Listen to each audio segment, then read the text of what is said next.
Hello and welcome to the last semifinal of the summer split. You're going to be seeing Cloud9 versus Counter Logic Gaming Academy. Today, I'm Rivington Bism III, and I am joined by my old pal Alberto Crumbs Rengifo. Crumbs, how's it going today? We've already seen some great League of Legends. Already have, Riv, and I want to see a little bit more, though. That's why we're here, because we are just about to crown the best Academy team, and we know how close the Academy teams play the LCS squads. Yeah, just a few weeks away now for Academy. And yesterday, we did see TSM versus Evil Geniuses. That was TSM's 3-0 sweep. Could go hoping for 5 today, right? And next week, TSM will be facing off against the winner of today's match. That's Cloud9 versus CLG, as you see there down on the bottom of your bracket. Now, who's going to win? Nobody knows. You know, all playoffs long, all teams have been playing very well, and we've been comparing those stats of how fast they've been doing things within the Samsung SSD Fast 5, and just seeing how quickly teams have been able to climb the ranks in those. We thought it'd be cool to compare these two teams and how they stack up. So our Samsung SSD Fast 5 stats basically look at both Cloud9 and Counter Logic Gaming and how they have ranked up against each other, and it was very interesting to see what those stats show us. These are super objective focused, all the things you want for a winning team. The Dragons, the Towers, Barons, Inhibs, and even the First Blood. And that's the one that I'm looking out, First Blood. About 6 minutes in for both teams. We've seen from playoffs, Level 1 invades can be very powerful. I expect to see one of these teams pick one of those strats up and maybe shorten that First Blood time by a few minutes and really get to the top of the First Blood leaderboards. Plays into that whoever gets first item, whoever's going to be hitting 6 first, and what happens at Dragons and Barons means a lot for these teams. Now, let's go ahead and dive into today's matchup, because this is the defending champs versus what was last place team, Crumbs. Yeah, CLG went 4-14, and it was a disaster, frankly. It did not look like anything was working for them. Suddenly, they add Moon to the roster, and this team just starts popping off. In particularly, they started off playing a lot of hard engaged compositions, and it was really unlikely to see that they would have success from what we saw in spring, but they were consistent with it, they stuck with it, and they are playing champions that benefit their style more, whether it's the Vise, the Gallios, the Orns, the... what do we got here? This one is the Orianna from Tuesday in the boards quarter against Golden Guardians, which they played really well. In big part, for me, it's a coaching staff story, because the only change this roster made was Moon, and without that, this team, I would have never thought one of their players was ready for the LCS or at the top of the list of Academy players you'd want to see there. If CLG can beat Cloud9 here, who look strong, who are the defending champions, and win, that throws everything we've known about LCS coaching, I think, up for debate, because Moon has got some information we need to know.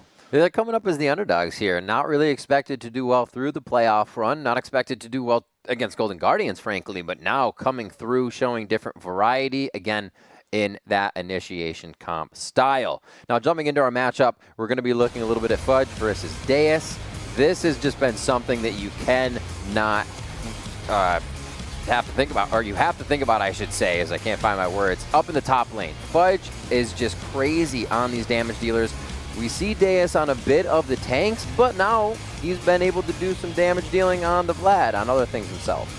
Fudge was really nuts for most of the regular season for Cloud9. The Camille, the sets when he had to be a bit of early game focused. He's been playing carries very well.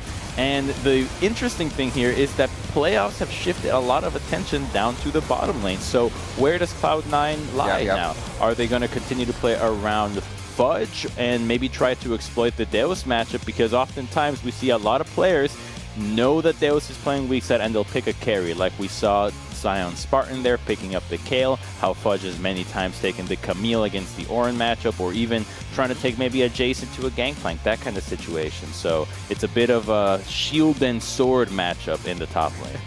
We've heard that before somewhere. And also good. It is, though, it is. And also looking at what these two bring to the table, as I was just saying, we saw the Deus on the Vladimir being able to do a bit of an initiating of his own. being able to find flanks. Fudge has always been somebody who in the top lane loves to control, loves to go aggressive. So this is great to see Deus again flex into something that, Set can carry. Those things are still pretty brawly, tanky, but just a Vlad diving into fights and then outplaying with a bit of that mechanic utility. And they're the unique champs for both of the players. Yeah, interesting enough that Deus has the 20 games despite having played less in the regular season because he got subbed in with Ruin, but then he got to play more champions when they played Golden Guardians as they didn't have a bye. So funny how that plays out. So coming into this, what besides top lane, which one do you have your eyes on? I'm watching Palafox on Tuesday. I'm excited to see what they do with the recent picks that they've had, but where do you have your eyes, Crumbs? Palafox and Tuesdays. I mean, it's a great matchup, especially since Tuesday did get subbed out for Pobelter for a little bit, so I think he came back to the quarters with a vengeance. I'm looking at the bottom lane just because it has been the trend for almost all of the playoff matches that have happened around the globe. Bottom lane is where the Dragon is the closest and where it frees up a lot of the supports that have been so pivotal in carrying these games. We all want to make it up to be the Ashe versus Caitlyn, but really it's can you get the support to get the ball rolling for the rest of the team? And that's where the game really begins, where you have these Morganas that are surprising top laners and then swaps to the Herald, and you know how it goes. That's awesome. I'm going to see in the mid lane how this Azir is played back and forth. Tuesday was pivotal on this Azir throughout their Golden Guardians game, initiating fights, winning the lane himself. I expect that to be banned, and I expect mid to actually get a few priority bans there coming out to start off so the blind picks aren't so easy to take. I think everybody else in the jungle will get what they want, so we may not see too much there other than your 1-2 priority. But that Vlad, we've been talking about it, Crumbs. It's out of there immediately. Yeah, did not think it would be that big of a problem for Cloud9 that they were first banning, but it has started to pop up because of the resurgence of Shen in general. Everybody's trying to play Shen. Well, now they're trying to go to the next level. What do you play against the Shen? Vladimir and Deus already showed it. So this could be that Cloud9 has a priority on Shen in the first place and wants to lock it in for themselves. I'd be surprised if they first pick it, but we've seen first pick Mordekaiser today, Riv, so I'm sure everything's up for grabs. Anything's on the table. What do they want to do, blind? And maybe they're picking with blindfolds on, so everything they pick is blind, Crumbs. We don't know. We don't know. They banned the blind champion, Rek'Sai. There you go. Only feeling Sensi Tremors. What do we got for our last bans here? There's the Caitlyn, as you were mentioning. Put on the ban list from Cloud9, and a final ban from CLG on red side here during Game 1. Picks and bans, Kalista. So one mid laner to start. Ooh, the premier flex jungler has been taken away from C9. Don't forget this champion could still be played in the mid lane, in support, in the top lane, and in the jungle. So it is just so flexible all around. Fudge played this 3 games in a row in the finals last split, so they're going to do a lot of work with this champion. Personally, I think it's a jungle lock-in just because it is so consistent there, and it does allow Fudge and Palafox to be a little bit more aggressive with their picks now that the Gangplank has already been shown so early.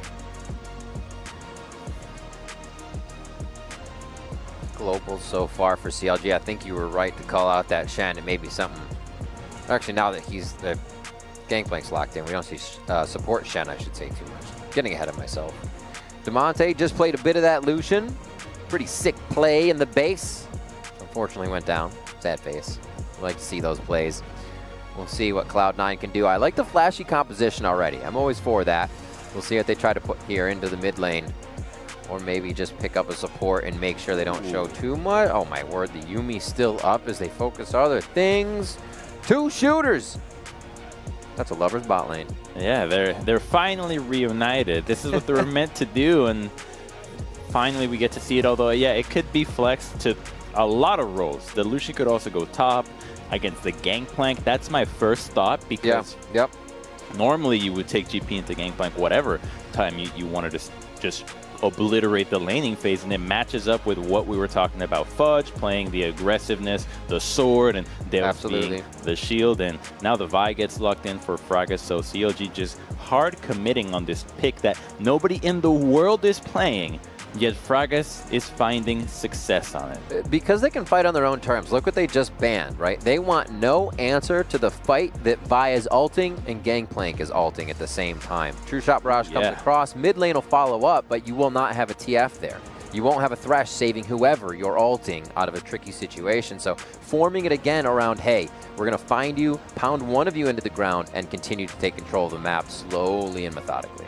That is actually a really good point with the deadliness of the far away combo, that you can throw all these ultimates on top of Vi and you do a lot of damage. One of the funnest combos with that Vi is actually champions like Ziggs or Xerath. Oh, you just line up into place and they are just obliterated by the AP damage. But no AP, TF, and no support Morgana going to be allowed for Cloud9, which the Morgana ban is because they are at least entertaining the possibility that Lucian could be flexed, but it could also be sent at Lucian bottom.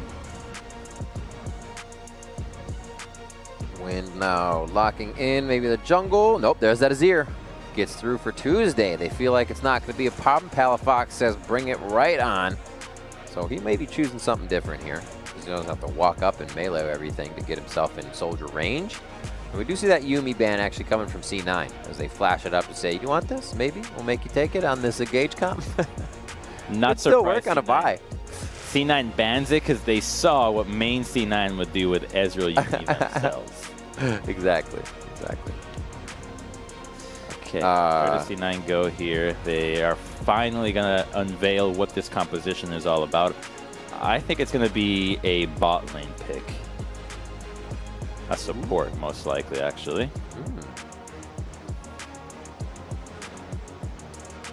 Time ticking down. Nailed it. Bard saves? Bard saves. Okay. What a sweet composition, actually. I like this from Cloud9, pulling out all the stops for game one to see if Common Logic Gaming can take the aggression of this many lanes with the ability to shut down if CLG is getting to the first Drakes, the first Heralds, the things we talked about that these teams are so good at getting against others and see against each other. Rakan for initiation, a bit of safety as well if things do get out of hand in a fight where Fudge gets that, if he is going to be the set. Looks like it might be a Nori though in the jungle.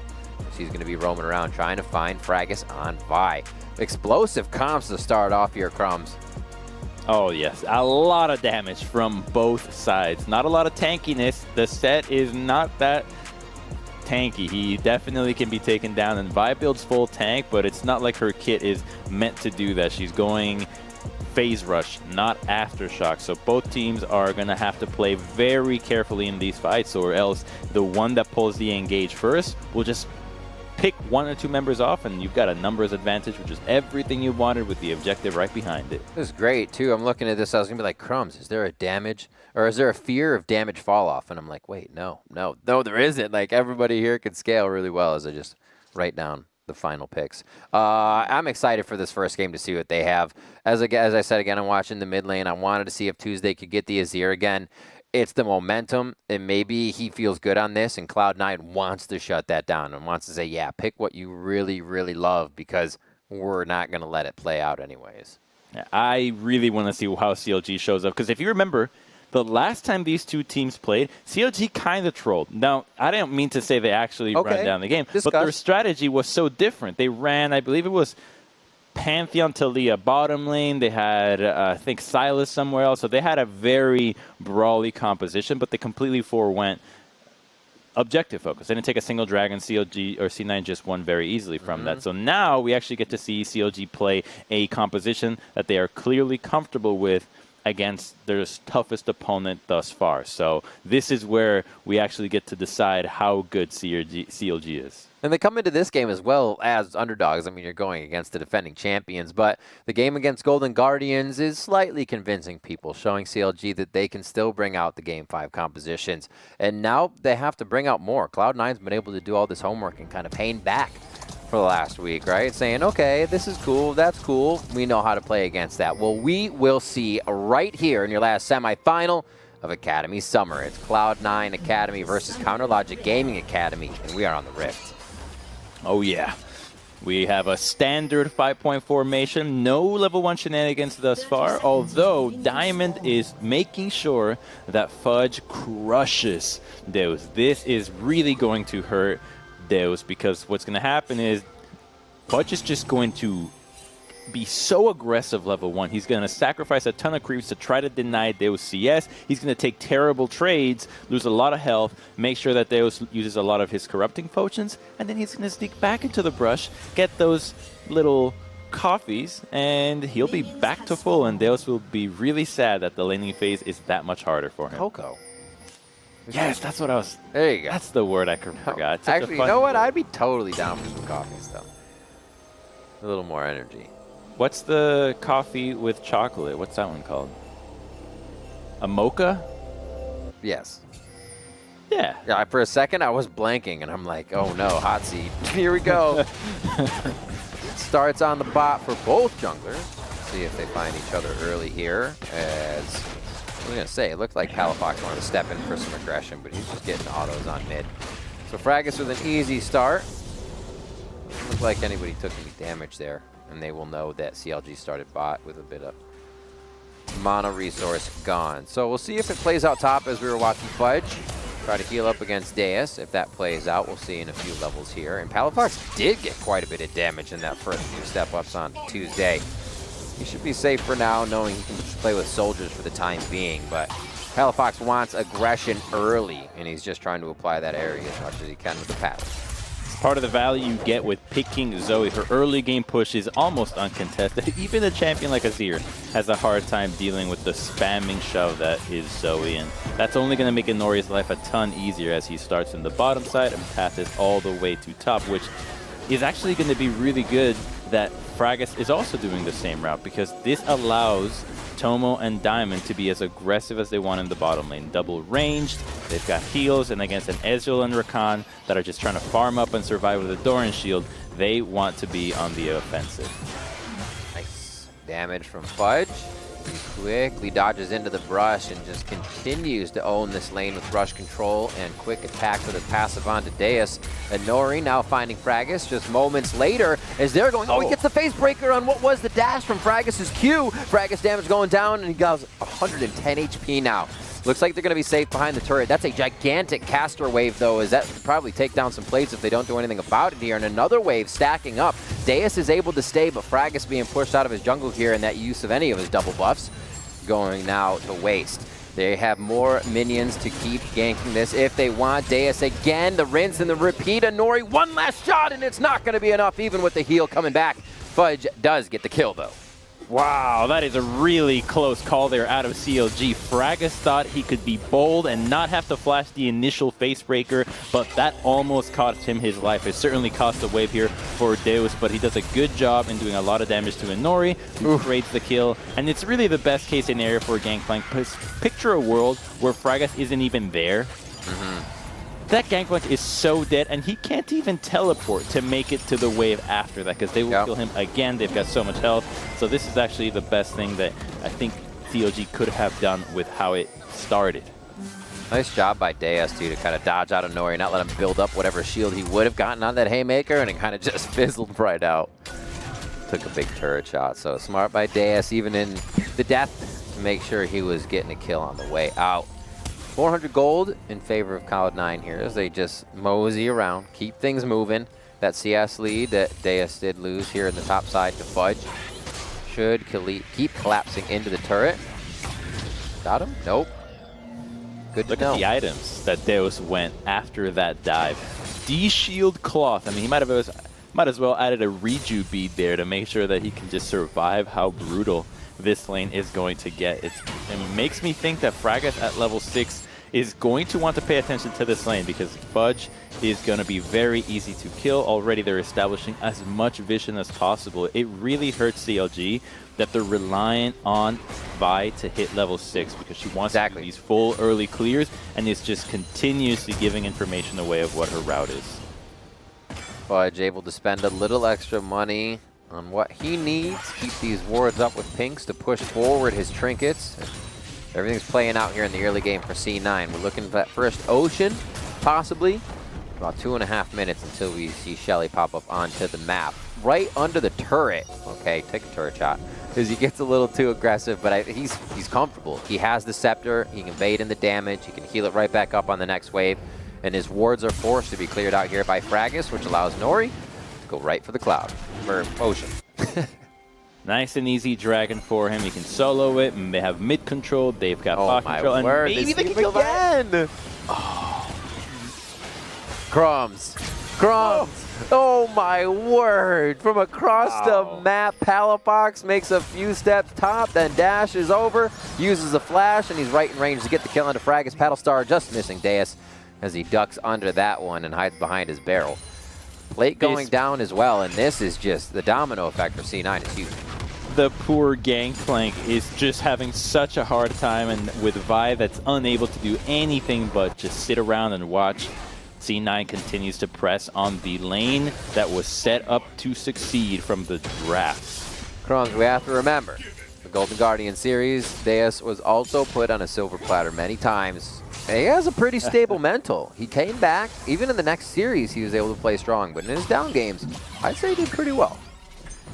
It's true. It is very useful to have that kind of mental. The one thing that always worries me when I compliment a player that has a fantastic mental is that you dying can actually affect your teammates' mental as well. So you might be able to hold it down, but if your jungler is not feeling it, or if your bot lane's like, all this attention to the top lane, why couldn't any of these ganks come down here? We could have actually gotten kills and not be dying.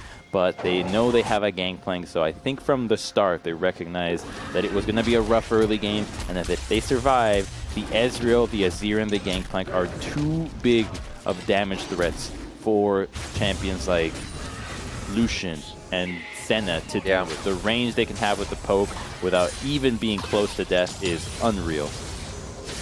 Both of these teams destroy objectives too, so the moment they get to him with a full 5, it is going to be burned down. Tuesday here. Actually, Palafox gets engaged down first, and Nori trying to look for the contest, and he will not be able to do so. Hits Fragis a few times, says maybe Tuesday as he showstoppers and back, and now Tuesday's got a long walk out of this one, flash over the wall if he can make it one last punch. Oh, and Nori gets the haymaker. Oh, it's just on the end, and they still get it with Fudge. How is it happening? C9 always coming up with the kills they need, but they do lose Palafox there. That is such a clutch roam there out of Fudge, shoving the wave exactly at the time that the gank is happening, and the red buff as well. Deus will try to get some wave control here, but C9 is just crushing the top side of the map here. And it was CLG that actually started that gank, but they don't have that much damage to blow up the Zoe. She's got heal, she's very slippery, and it's tank vibe. My word, Cutlass already for Fudge as he just harasses Deus. Let's look at this great Fog of War control to show that Palafox was trying to bait it towards the top side to say, oh, look at me playing to my weak side. Oh my god, this is my weak side. He gets taken out by Fragis immediately. Really good mechanics there by Inori as well. I love saving the face breaker for later into the fight, just trying to use that red buff, using his own face rush speed to maximize the amount of times he lands those punches. And at the end, it just sets up Fudge for more success. Here's Rakan for a roam, though. Charmed up, knocked around, Fudge goes down. Phil doing some good work here as he gets a second tier boost. Not even Mobies, he's got the Tabis, and he's still trying to get to different lanes to assist, and it's exactly what Counter Logic Gaming needed. A little bit of a roam. It's going to be a wave here on the bot that Wind will give up. And you'll see him TP right back in to not lose too much. That is Deus's hero right there. Phil. Phil is the guy that will save the lane. He used the teleport to get back into the bottom lane because this is Spellbook Rakan. So there's going to be a few more tricks up his book, but that helps the Gangplank so much. He's basically even in CS at this point, right? 10 CS behind, has that extra gold in his passive, and with the Tabis, he's going to do a lot better in this lane, despite the Blade of the Ruin King being completed. So much money right now on the side of C9 on some powerful, powerful champions. Fudge feeling good here. They have the Rift Herald that they picked up recently as well throughout that play. And now with a minute on to Herald, Crumbs, your Infernal, I feel like Cloud9 is already off to the races on this one. They've set such a pace on the game. I don't think that CLG is going to have it until they're all 6 and all ready to group up for that fight. They've continued to prioritize Dragons all split long, but this is a fight in the top lane. Fudge does not have flash. This is also the smash and grab here they're trying to do onto Fudge. Can they get the damage down, though? Cannon Barrage comes down. Deus just about going down. A nice pop-up there coming through from Fragus to probably save that kill, but can he get out himself? Inori is now punching away. There's another Q, another haymaker that almost gets the kill, and now Fudge is not here to answer on that. Counter Logic Gaming skirting a few deaths on that, and they find Fudge in the top lane for a second time. That's a clincher. That is so close there. It was actually Fragus's Q right when Deus was about to die that stopped Inori from dealing the final blow onto the Gangplank. And it was also their flashes away from Inori's initial engage that kept everything closed. I can't believe Palafox did not get anything there. But the fact that C9 went for that roam, or sorry, the counter gank, put them out of position to take an objective in response. This means that both teams are now approaching the Dragon evenly, so they're going to be fighting for vision now. They're going to be fighting for control around this area, and the lanes for C9 are swapped. The Gangplank can teleport, whereas the Zoe cannot. Slowly going in, Fudge.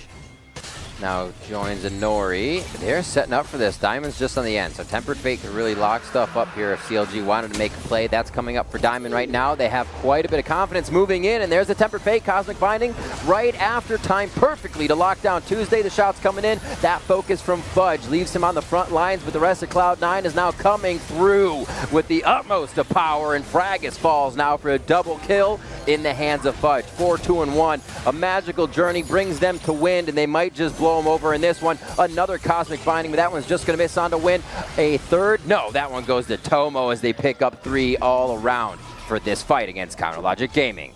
It's C9's lack of hesitation that allows them to take a 4v5 and win.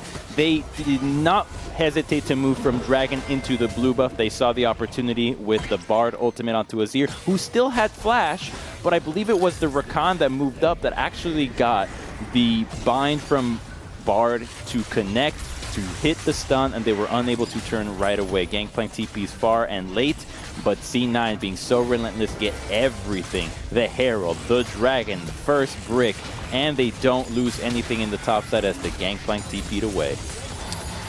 The reigning champs are showing that gameplay once again, just fearless, setting the pace of the game here. Tuesday doing what he can to now push back a little bit to relieve this pressure of now knowing he is going to have a lot more people in his mid lane. Uh-oh. Fudge just came up, just came back to lane. Could go down here. Tuesday's roamed up already. Fragus with a sliver of health as he gets himself back to safety, and Fudge will not come up with a kill on this one. Deus and Tuesday walk out, and it will be an assist for Fragus as well as CLG. They're biting back as many times as they can. Let's see if Cloud9 is still on a roll. It is really tricky for CLG because they only can find picks against Fudge, who happens to be the most fed member out of Cloud9. It's a matter of the champions. The Zoe, we saw how difficult it was for Vi to kill. The Senna with a Bard, forget about it. It is again.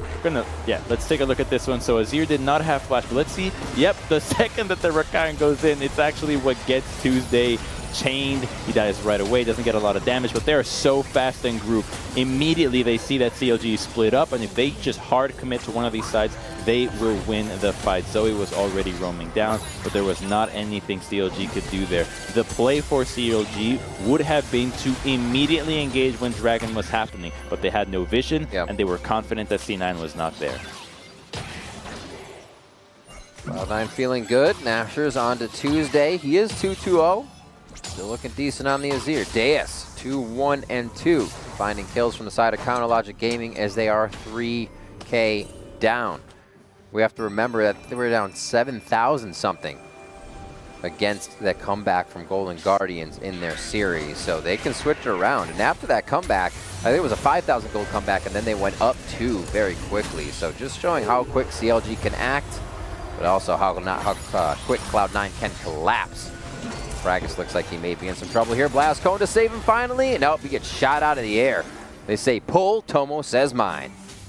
Very close. At least he got the Bard ultimate, but the second that Set and Bard were there, he was dead to rights. Despite the face breaker missing, there's just too much CC from the rest of the team there, and that's a big death to lose right now. It's a minute 20 until the Herald, but they're fighting. Oh, shuffled back, and that's going to be a friendly kill for the team, but Tuesday goes down as Cloud9 is fighting till their last breath in each one. You saw Win focusing onto Tuesday as that was a priority target and it would help Tomo pick up another one. Just really, really chaotic fights, and I feel like they're just making calm, cool, collected calls. That is such a dub for C9. Not only are their side winning here, but now they got a 1-for-1. They're TPing. That is a very close TP, maybe for the speed boost to try to take down Fudge. Oh, Fudge now goes down.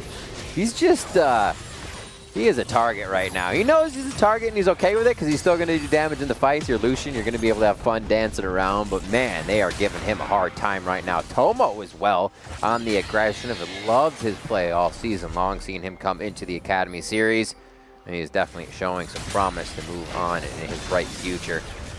Senna here on this game, 3-0-2 with that 400 gold bounty for himself, showing a little bit more. Okay, there's another Herald that C9 could use if they want to push for a tier 2. I believe they're going to save it since Dragon is going to be spawning the second that they get to that pit. Look at them just distribute the vision as their solo lanes are now trickling back from the base. I think C9 will just play it cool here, not go for any crazy initiations, despite it being as tempting as ever to go on to Wind, but the Dragon is more important. Oh my. Oh my. Oh my, CLG not respecting Cloud9 right here and literally stepping into the fire and allowing Cloud9 2 free kills. Yeah, that's just a hand-me-down right there. It seems there was no business CLG had standing in the mid lane. You just look at where the rest of the squad is. Yeah. You've got Vi and Gangplank in doubles, Ezreal, who just based. There was no way they were going to contest that Dragon. It is the third, so it is not the end of the world. And it's a soul of Wind, so it's not even that bad to end up having to concede. What is it, Crumbs? Cloud9. It is Cloud. Oh, it's already Cloud. Damn, I'm behind. Dude, this game is going so fast. Jeez, where have I been? That's the C9 pace. We got a kill I'm not a an minute. analyst, right? As long as we know what the players are thinking, we can have a good time. This is true. This is true. I also play Rakan, so we'll just stick with... No, I'm just kidding. So that's 35 now for Cloud9. They seem to be able to control the game whichever way they want. Core items coming through. And we said this was going to be volatile. We said there were going to be a lot of fights. It's almost a kill a minute coming in right now. Let's see this again. And I think this formation here, just stepping up with the Sleepy Trouble Bubble being a thing, one of you is going to get hit anyways. Yeah, there's just no intention here from what CLG is attempting to do. They have had no control thus far. This is the first time they're pushing to that halfway point. Yeah. And the rest of the squad isn't there. So they knew it was a danger zone from start to finish, but it looks like C9 is collapsing on a few more members as 3 are getting caught by 4. We'll see if they can keep it coming in. Looks like Palafox stayed back on this one. He hasn't joined the fight just yet. Now he starts screaming in from the side. Paddle Star's going to hit him. Oh, Phil gets exploded with a nuke of a Paddle Star. Now it's going to be on a Fragus. He knows he's unstoppable, so he throws the ult down, knowing he won't be stopped. And he goes down anyways. I mean, it feels a little contradictory, but it's okay. I like the attempt. It's a massacre, Riv. C9 is just doing whatever they want with this map.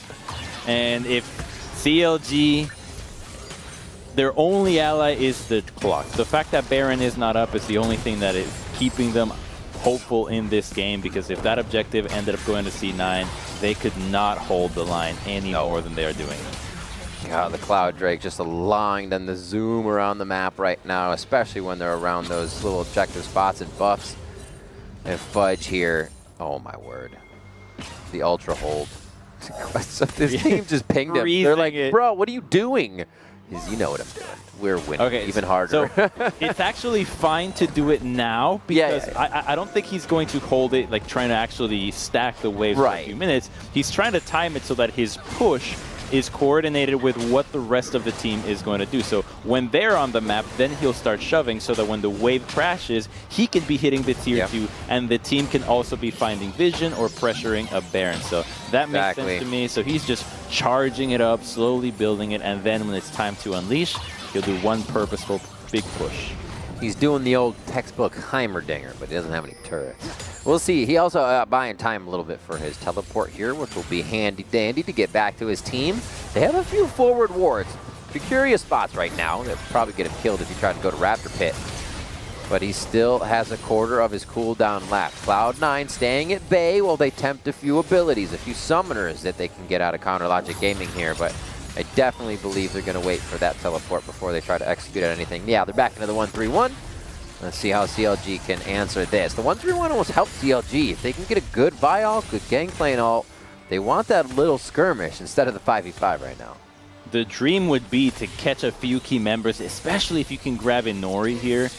And you could start a Baron. If you can grab Inori and Palafox, you get so much gold going your way, but C9 is just so good at pressuring simultaneously that if you even find that opportunity, somebody else is going to take something from your map as they take the tier 2, continue to control blue side, and the engage is coming in from mid lane. The Rakan popped ultimate, but Palafox just used healed and walked away.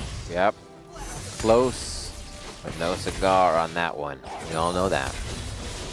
Look at these items for Tomo. What a game he is benefiting from here, just being able to roam around. He did a lot in mid, actually, to pull from some aggression there, but also participate in fights that we saw taking with Tuesday and Fragus.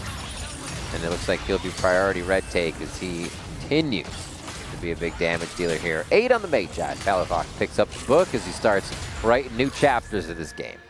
Oh, he has quite a story to tell from the perspective of the Zoe. There has been a lot that has happened around her, and even more that didn't quite make it as so many kills slipped from Zoe's grasp by just slivers of HP. C9 is just looking for more blood here. This Gangplank is in some trouble. And I do want to see it closed out quick. What a dominating game so far for C9. You can definitely get pulled into some mistakes against this Counter Logic Gaming team. They've got quite a ladder to climb to get themselves back into any position to win this game, but fight after fight, skirmish after skirmish, CLG may be able to find a few kills that helps them do that. And now Tuesday getting pushed back here. Diamond's going to get taken down as Tuesday wants to stay on the front line. Low health bars are going to bait CLG in for a bit more, but is that bait or is that food? And CLG picks up another one as they get kills on 3 members of Cloud9.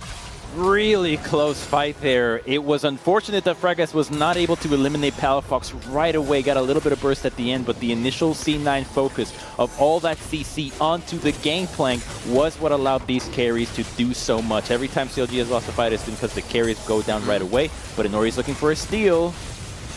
Goes in. Oh, they just stop attacking it. He is going to be able to find it. Haymaker goes out as he looks for the shield to exit, and they will lose Tomo. The shutdown to Phil, though, feels good, but also feels a bit bittersweet with that much gold going to the support. His life for the soul of the dragon is the trade that C9 makes, and they are lucky that Inori was able to sneak up there. Despite Fragus not being around and not having a smite to contest it, I thought CLG would have turned off and tried to focus the set before it, but alas, he walks up and gets the objective, and at least it gives CLG some confidence in that they can win a fight against C9, because with Elder on the line, if they can survive and hold and win a fight, then it erases all the sins of the previous Dragons. By the way, we have passed a kill a minute at 25 kills to our 24 minutes here, and I think it's only going to get bloodier as core items are being completed. Azania is now for Phil as he will go in to draw even more attention. And that Palafox Magi's was cut down to 4. Still incredibly powerful, but did find a bit of a hitch there as they ripped some pages out of his book. Looking for a Rabadon's next will right that ship and put the ability power right back in his hands as Inori and the rest of the team wanting to go in. Tomo all in on that as well. And C9 moving as 5 here is scaring CLG. Here's this fight once more. Okay, so the Vi and Set look so similar with their ultimate. So the Set ultimate gets used right away, and CLG is much quicker to be dealing damage. You see every member is here, whereas Tomo is quite far away. True. So a lot of CLG damage gets sent out beforehand, and it is Tomo who's just attacking the backside, hammering away at the Rakan instead. So he never really gets to join the fight, while Tuesday and Win had done so much work. It's just that Fudge does so much damage right now on his own that he's able to take down a few members with him. CounterLogic Gaming set up a bit of fog of war, though, as Cloud9 come out of a pink warded area, and that's going to be Deus immediately falling. He's down. The damage from him was null, and that's a bit of gold. A shutdown going back to Tomo. He's now 5-1-7. A stopwatch on Tomo as well, so Cloud9 looking to make a lot of the outplaces. They know the fights will continue to happen. Pushing forward on this one, encroaching into the CounterLogic Gaming jungle to take down Wind, and they'll look for more. Blue Bus up, they don't care. Baron's up, and that's theirs. Inori caught Wind with his ultimate right when he was about to shift, didn't let him get over the wall, and that pick is all they needed to go for this objective. CLG's best chance here is to try to get a steal. There's nothing else that could work. They're gonna have the Azir teleport, try to get some vision in here, but he is not the champion that can defend against 3 people turning away from him. Wait a minute, they're just giving up the Baron and going for the kill. I'd be mad too, Crumbs. If you're trying to interrupt my hot cocoa and Baron, you better damn well believe I am coming after you and kicking you out of my Baron den. Looks like Cloud9's back. All the cocoa's finished, and now they have to do it without anything to wash it down. We'll see if they can get it. 250 onto Elder Drake right now, as they are still roaming around zippity quick with that Cloud Soul behind them and trying to start fights wherever they can. Cosmic Binding just missing. Phil, not wanting to go to bed just yet, hops into the Dragon Pit, or Baron Pit, and almost loses his life for it. But I love this game, a cat and mouse from CounterLogic Gaming, as they stop Cloud9 on Baron. The round 2 allowed Ezreal and Gangplank to come back, and those spells can definitely do a lot to deter C9 from doing the Baron, especially just after they had used so much to go and take down the Azir. But they're happy. They ended up getting so many kills and drawing out summoner spells out of C9. Thing is, CL9 can just continue to do that over and over, and CLG is going to have a really difficult time. They have a game plan for sure. Oh yeah, being able to play around Baron when you are ahead is a huge skill that teams need to harness if they are to be champions, because every game always at some point has a Baron play involved in it, and it's the quickest way to get the enemy team to come out of their shell when they're trying to turtle. Good wards by CLG here. And they'd be able to hop in a little bit. Oh, Phil says, see you later. Oh, all for all. I was going to say, that's fantastic. You get out Phil's ult, that's perfect for wanting to try and do a Baron. But Tempered Fate goes down. Not a huge loss, but could definitely change something if C9 were to go a way they didn't want to go. C9's going to back off here. They feel like they just need to gain map control again. The wards were cleared as we saw CLG had moved forward. I'm getting all my C's messed up now. We're 28 minutes in. What's happening? A minute on the Elder. I mean, I think they can actually afford to go for these crazy ultimates, because I would have never thought Bard is trying to ult a Rakan. But you've got Cloud Soul. You've got 2 of them, so the ultimate with a little bit of CDR, it could be available quite quickly, as it already is back up. Maybe he thought his ult was faster. Traveling with the speed of Cloud. Ooh, with the speed of light. With the speed of fate, right? A light dragon? What about light and dark dragon? Imagine if those light and darkness randomly in Yu-Gi-Oh? between. What? Yu-Gi-Oh? Light and darkness dragon? Maybe. That's a good dragon. That's a good deck of dragons. I played that. I'll take it. I'll take it. Get it in here. Fragus. They're looking for a bit of an engage here if they can pinch, but they're getting pinched themselves. The pincer from C9 coming in. 2 sides of the jungle, as now CLG is getting pushed away from their own base. Fudge is going to be able to initiate onto Phil since they have Deus in lockdown right now, but it looks like he'll get out. Palafox may try to find him. Oh, he hit him. They know from the Ludens. Oh my god, he got back! Oh my god, the timing, Phil! He's going to have to run back out. He had no chance to get back to the fountain. He's right back to this Elder. As he's rolling out here, 2 from the top side, Fragus. Tuesday, Wind joins them now for 3 from the top. Phil to distract. 4,200. True Shot Barrage misses. Fragus goes in as he just misses on a Q. Tomo goes stopwatch, and that is a time from Phil to go in on his engage. Will it be enough, though, as Cloud9 starting to get bounced around? Fragus going low on HP, and C9 can turn for the fight. There's the damage from Palafox with a Paddle Star. And that's Tuesday, Fragus, and Deus lying on the ground as Elder is claimed by Cloud9. That was the Hail Mary out of CLG. When they lost the Gangplank and had to TP the Rakan away, they had no chance of contesting the Dragon. Their only hope was to try to pop Tomo right away. But the stopwatch, the clutch stopwatch on the Vi Q was so huge that they don't even need to go for Baron at this point. I think they're going to go to it, but they'd rather claim these kills along the way. Slowly pushing mid. They know the fights are in their favor fully. The damage they can do, even Deus at level 16 to Fudge's 16 is just no match. 10 kills to 3. This game has just exploded for Cloud9, and we're 33 kills in at 30 minutes, and that is the inhibitor broken in the mid lane here. C9 has every lane pushing, so a lot of time to breathe, get back, spend all the money in their pockets if they even want to after they take Baron.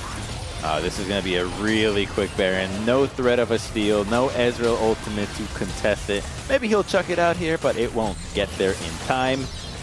They are just about to put the finishing touches on this game. They really would not need any more of an advantage, Riv. You've got everything you could want and more, and this is a team that has needed much less to close out a game. Let's see how this initial fight, that stopwatch just, I mean, as a Vi player, you clap at your enemy. Absolutely. They'll play you that way, and then they just have no choice but to try to go in. I think the other opportunity could have been for Fragas to suicide for a steal and not even attempt for a fight, to not give anything away, take advantage that C9 is pulling out the dragon, giving you a better angle, but that's also not the ideal situation to be in.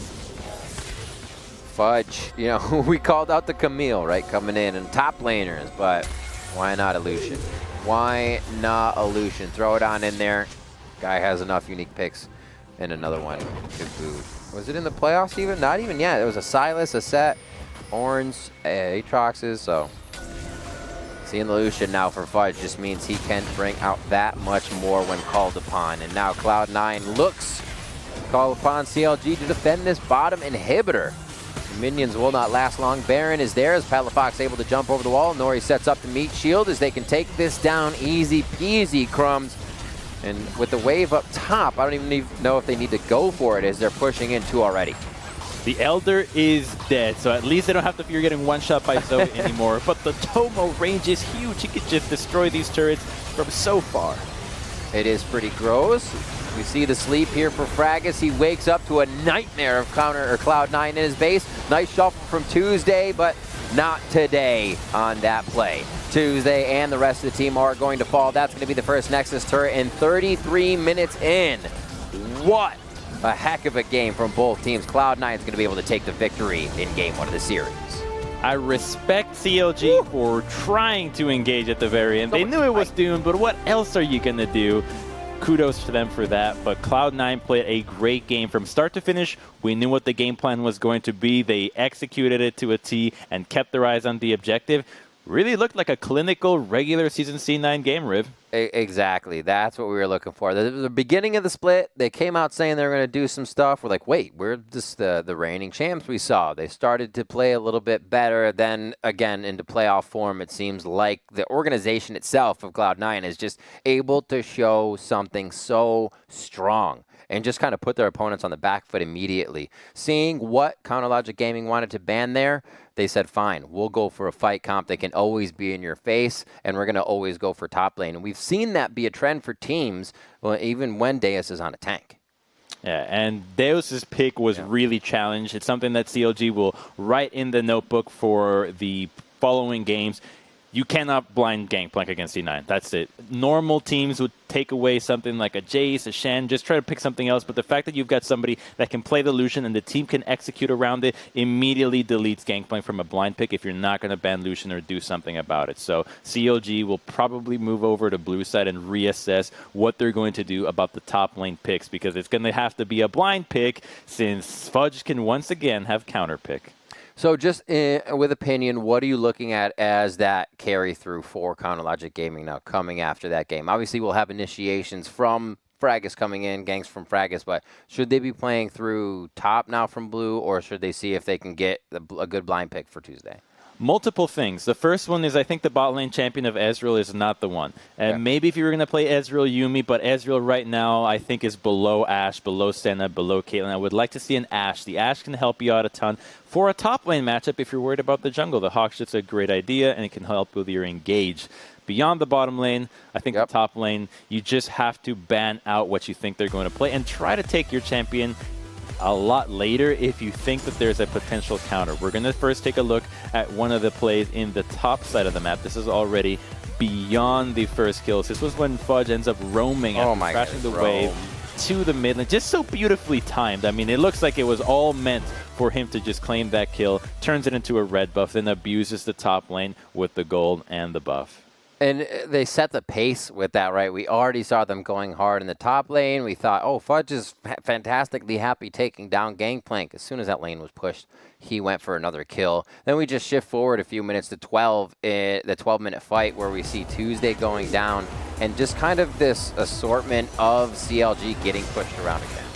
It started with CLG lurking around. They were the ones that thought they were looking for a fight, but the quickness with which C9 was ready to fight. Look at them so clumped up, flashing forward, knowing that if they just win the fight on the northern front, they'll be fine. And they definitely were. They cleaned up so much from this play because they had to use not a lot, and they got to pop the Herald right after to cash those plates in the bottom lane, get that first brick. Just a giant play out of C9 after what was CLG initially setting it up. Yeah, and we did see the stats kind of coming true this game, Crumbs, that if C9 can get that first Drake, they accelerate to the first Baron, and they're basically able to make the game work for them without really having to do much. We fast forward now to 22 minutes for a bot lane fight and just see how much control they're able to gain each time. Just like CLG's trying to rotate in, but they're thinking, yeah, we have a bit of vision, but we have to set down more as we move through. It was one of the best fights for CLG. I love how Deuce uses the tunnel there. Move back, troll around a little bit of C9, then pops the ultimate in the funnel area so that they have to get out. But it buys so much time for the carries out of CLG, and Tuesday gets to come in, dish out a little bit of damage. Lucky for him, the binding did not connect. And the C9, this is where it felt like CLG still had enough firepower, but they quickly realized that the fights would never go that way again if they just focused different targets and if the carries were there from the start. So they stuck to the game plan after that little slip up, and it was clear skies from then on. And I think cleaning up a few of the things where CLG, you know, you always want to bluff a little aggression, say, hey, we're here, there's more of us here. They got caught in the mid lane. It seemed to be a little bit of an error there, but it was a pivotal part of the game where they were just rotating. Everything started to break apart. So things like that, a little bit of cleanup there. And I think CLG's back in a good spot, finding a way to make sure Deus doesn't get completely ganked over and over. But again, we see that he sticks with a good mental and comes back to fight in the game, as we saw previously. Moving forward, I'd like to see the CLG drop the Rek'Sai ban. Inori is a great Rek'Sai, but Rek'Sai is not a meta pick at all right now. I don't think C9 will pilot it if they can get their hands on champions like Set, Volibear, Lee Sin, maybe even the Trundle, Kha'Zix, Hecarim. There's so many different champions that I think are a little bit more powerful than Rek'Sai right now that dropping a ban on that is the first place that I'd look for, easing up and maybe taking a Lucian if I want to really double down on my Gangplank. Do you do anything with the Senna bot, or is there just too much to be picked in that area? Give me the Ashe. Cloud9 can do whatever they want. Give me the Ashe. I mean, I think Senna is just insane as a champion. Just in general, the utility that you provide is unreal. Her laning phase is bonkers. I think she's very powerful. I personally would rather have her over the Ashe, but I can see the Ashe being a fair compromise. Better than the Ezreal. Ezreal, you're just sitting there, you're farming. What did Ezreal do, right? At least the Ashe can have a 0-0 score line, and you still have added a lot of value to your team. Added some sweet items to the museum, as he does. Well, Cloud9 do take game one there on the other side of the break. CounterLogic Gaming get a chance to tie up the series. So don't go anywhere as we're heading into game two. Verizon knows how to build unlimited right. You start with America's most awarded network, the one with unbeatable reliability 13 times in a row. This network is one less thing I have to worry about. Then you give people more plans to mix and match, so you only pay for what you need. Verizon Unlimited plan is so reasonable, they could stay on for the rest of their lives. You include the best in entertainment, and you offer it all starting at $35. Because everyone deserves the best. This is Unlimited built right, only on Verizon.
Welcome back to Cloud9 Academy versus Counter Logic Gaming Academy.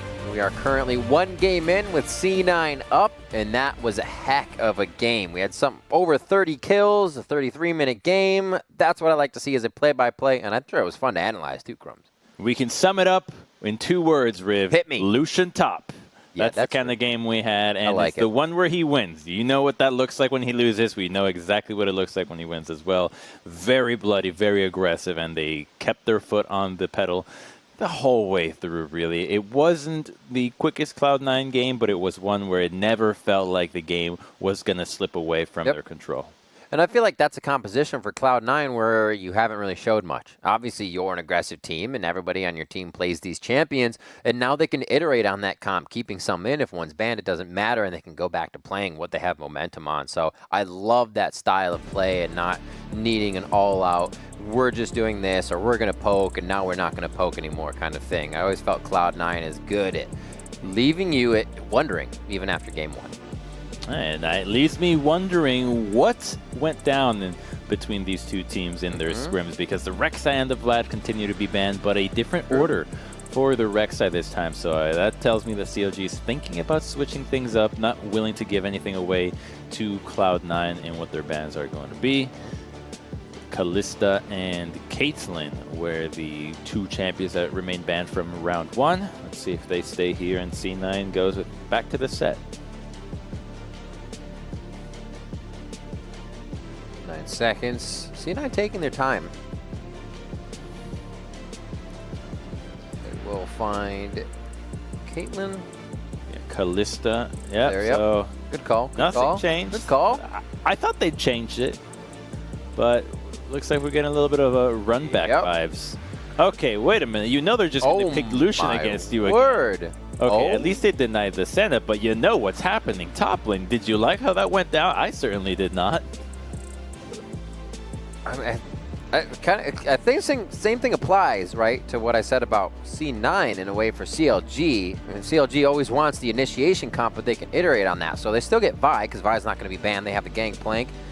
They have a little bit more, and they still fit in a few things for initiation and global. Maybe they get the TF for mid here for Tuesday if he doesn't want the Azir, which was left up for him. He did well on it.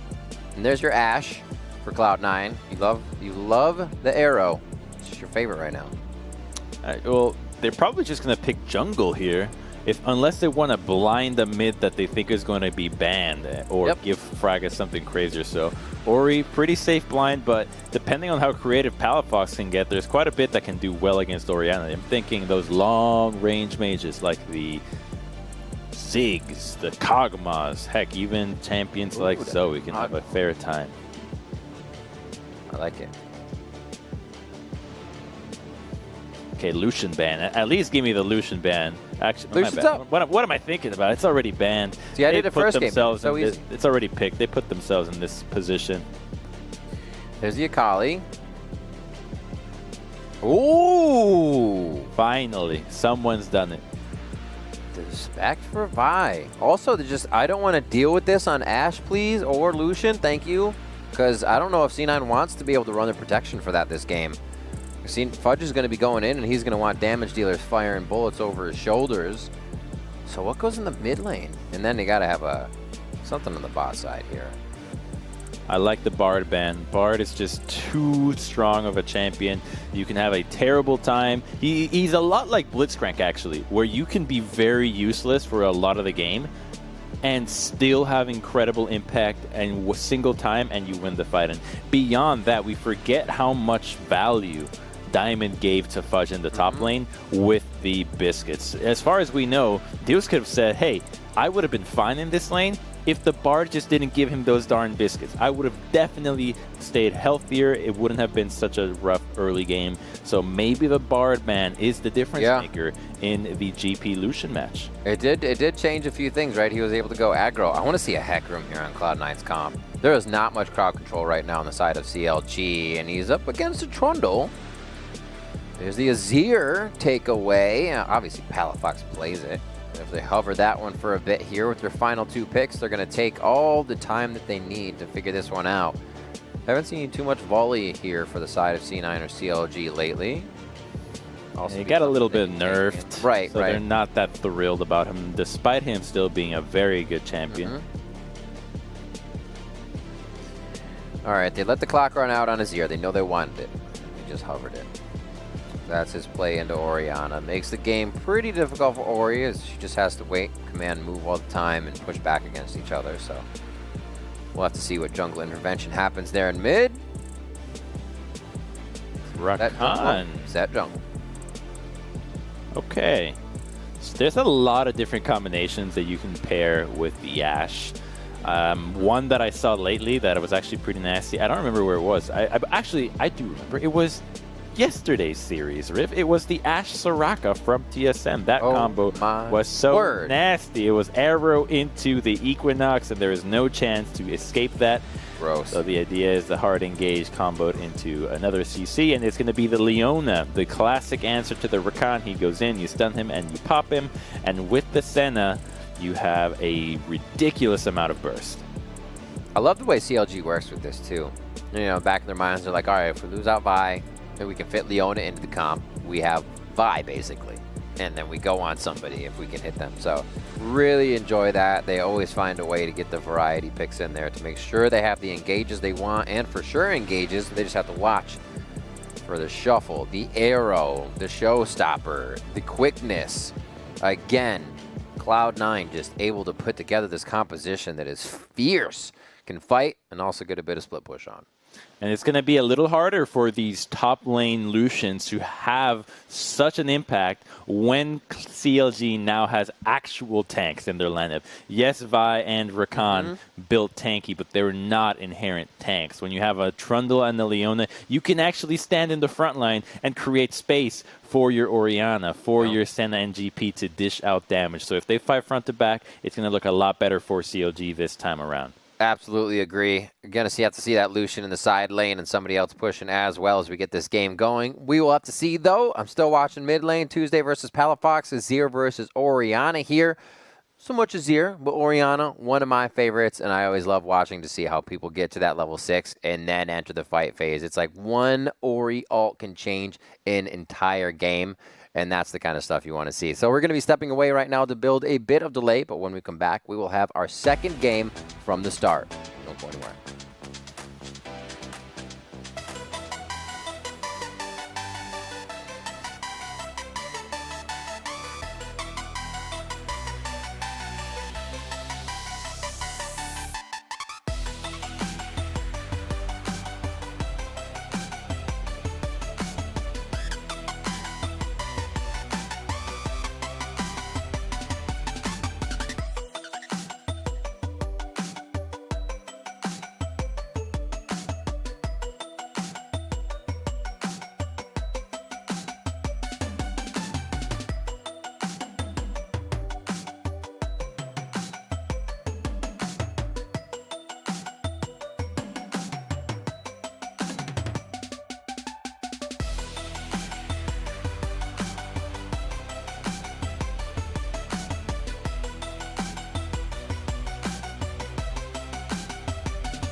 Welcome back, everybody. We're about to get into Champion Select for Game 2 of Cloud9 Academy versus Counter Logic Gaming Academy. And what is your last semifinal of Academy Split Summer 2020? And we're going to see who faces off against TSM if they can move on. TSM with a pretty great game against Evil Geniuses in that 3-0.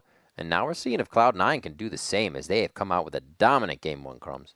If they can show off with a 3-0 here, it would make the finals really hype, but also sad for CLG that wasn't able to take a win here. But they at least know what they're getting into, Riv. They are going to be facing the same Illusion top against the Gangplank. I think it's going to be the iconic match of this game as it was in Game 1. It's going to be a little bit easier now, but CLG have given themselves more hard engaged tools than before, and I think that this is going to be how they function best. And you're prepped, right? You know Cloud9 is out for blood. They are going to go top a few times. Deus is on Gangplank again. You're going to get ganked. That's just how it happens, and he's ready for that. Maybe the wards will come earlier. Maybe they get just a different start on the side of the map to make sure he's going up towards top and will be top on what would be a roam. But the early game has to be a bit different. They found Fragus so much. And Crumbs, you know as a jungler, if you have a UAV online, there's not much you can do. Oh, the great reference there. Yes, it is very annoying. That's why I love having Ashe on my team and why it is so important to track the jungler, because if you know where they are, nobody should be dying to it. So I think that C9 would like to do the exact same game plan as they did last game. You've got Lucian building up a big wave in the top lane. Set starts bot side. Path is all the way to the top. They dive with a wave and a level advantage. And this time, they could also use the Azir teleport to get into the fight in case Fragus wants to intervene. Yeah, I'm ready for all the teleport fights. I want CLG to be setting the pace this game. Our Samsung Fast 5 stats show us that these teams are fast to that first blood at 6. They share that 6-minute mark. Cloud9's been trying to move that number a little in their favor, but the Drakes and the objectives, once a team starts to get them in Cloud9 or CLG, just become theirs. It seems like they keep rolling with it. The pace of the game is where their wards can be first. They're first to the action, and we saw that from C9 100% last game. So I believe CLG can still do the same thing. Let's see if they get the start they need here. They need a really good start because their composition is not strong early. They are going to all be shoved in. They're just going to be hoping to get those level 6s, get those items, and then they'll come online. But it's not like C9 won't have anything to say about it. They definitely have got enough in their composition to take down these tanks, even when the stone plates and the subjugates come out for CLG. So big eyes on the top lane thus far. And Fragus starting on the red. Pathing to the bot side makes me think that they either are planning an invade on the blue buff of Inori, or they're just leaving Deus out to dry. Yeah, it seems it. Fragus is going to say, good luck up there. I'm fine, I have oranges, is the answer, I guess. As Inori begins his Chimkins. He'll start to scrape those up and get himself off in the jungle as well. I'm excited to actually see if they do go for Deus first. An initiation quickly onto Diamond as the first Zenith Blade out of Phil. Trades them pretty equally here. Got the heals from Diamond to come out on his little feathers, so not too much of a problem. And red to blue. Quickly for Fragus to make sure nobody's touching his bluffs. Red to blue, pathing back to the top side most likely, since Phil and Wind don't have level 2 and won't have level 2 before Tomo and Diamond. There's no point in looking for a gank down here, so he better just move his way all the way back to the top lane. And the first Hawk shot just came out. We saw it on the minimap. They know exactly where Fragus is because they saw that the red buff was taken. Nobody was in this red quadrant, and that Gromp and Raptors, sorry, Krugs and Raptors were still available. So they know they have a small window if they're actually going to kill the Gangplank. Deus just warded top. As soon as they saw Fragus, he's like, nope, I need to know where it warded it. And we do see the push from Fudge coming in, and maybe Deus has played it slightly better, but there's no real discrepancy in their health bars as they go back and forth, and he can get the oranges now. Those first few levels were not affected by the Coco of Bard being in his lane. So, and there it is. on the ward. Gets the Scryer's wheel. Figure that Deja one vu. out. Deus is like, nope, not this time. Quickly buddies up with Fraggus just away from the turret. And look at the pressure, too. A giant caster wave and the cannon going into the turret. Timing is perfect from last game as well, right? So this time it will not happen. Fraggus does a great job of getting his jungle path online to meet Inori top.